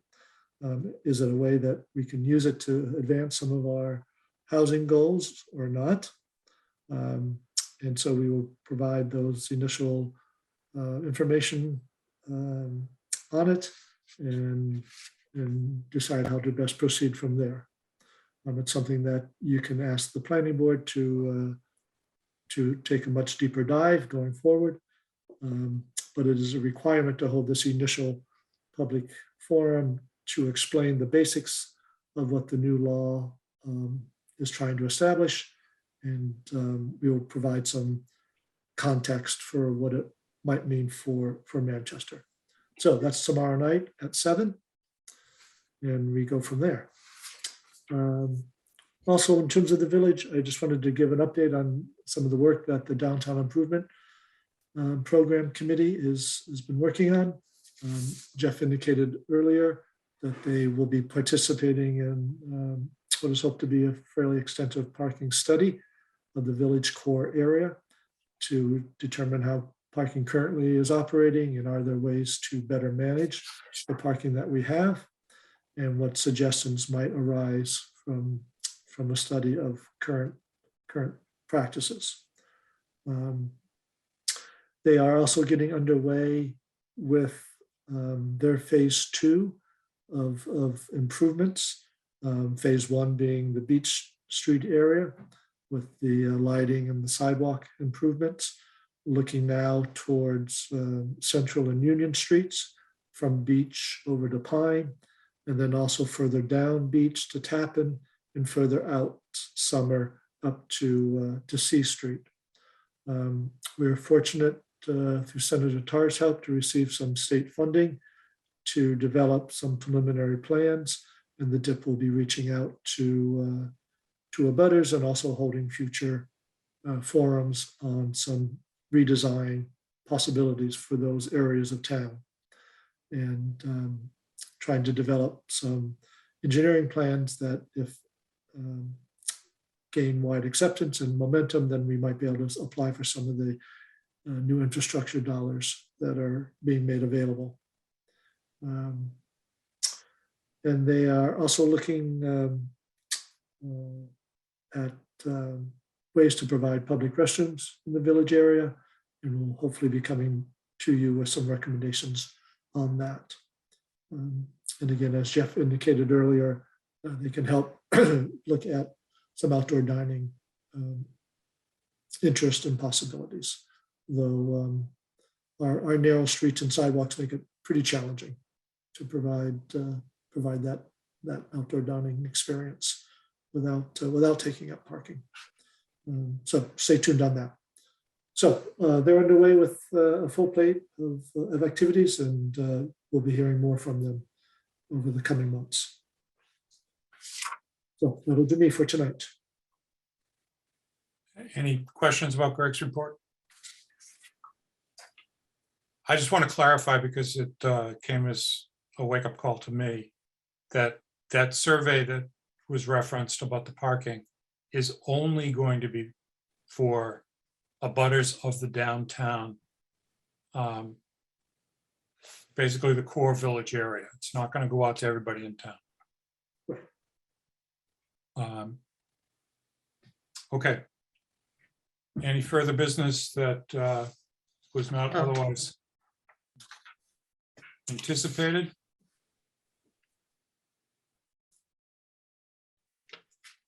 Motion to adjourn. I think that Second. was anticipated. And second, Second, Second. roll call vote, John, Yep. Ann, yes. Eli, Yeah. Becky, Well, okay. chair votes yes. Thank you for being patient with some very long discussions. Sleep well, everybody. Good night. Thank you all. Good night. Thank you.